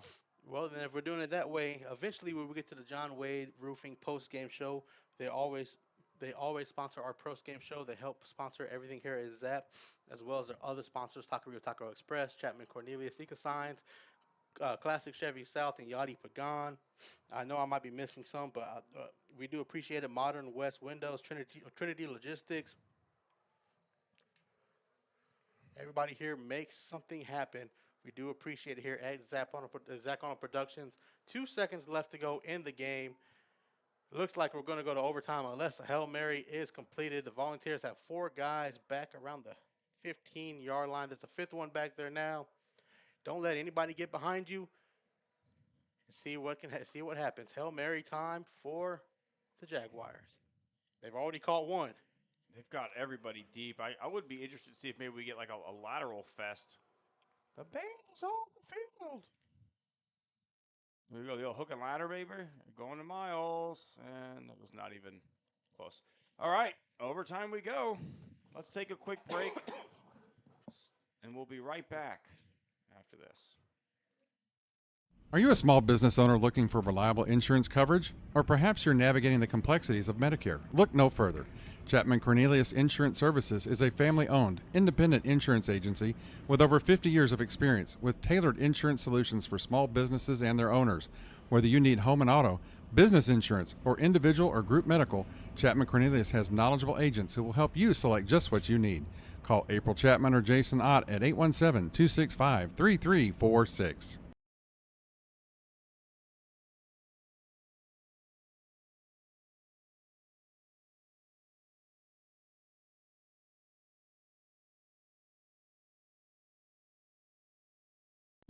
Hey, this is John Wade Jr., Colt Football 97, class of 98. And the next time you have a roofing issue, be sure and call Arlington's favorite roofer, John Wade Roofing.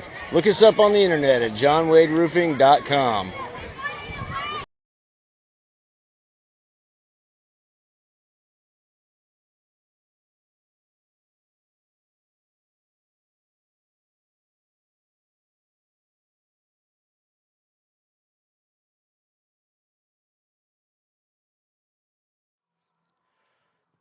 back here at Flower Mound High School. 21-21. We're going to overtime, a fifth quarter. I don't have a fifth quarter sponsor.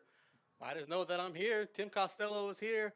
You all are here. Thank you for joining us for opening night for Bowie football. But on the road tonight, next week, they will be at Choctaw for their home opener, their new home, away from home for the next few years while Wildman and while Lamar stadiums are both being renovated. So make sure you guys, everybody shows up to Choctaw. Everybody that's in the sound of my voice, all Bowie fans, show up to Choctaw next week as they take on Keller. But here, they got to make it through the next few minutes versus Flower Mound.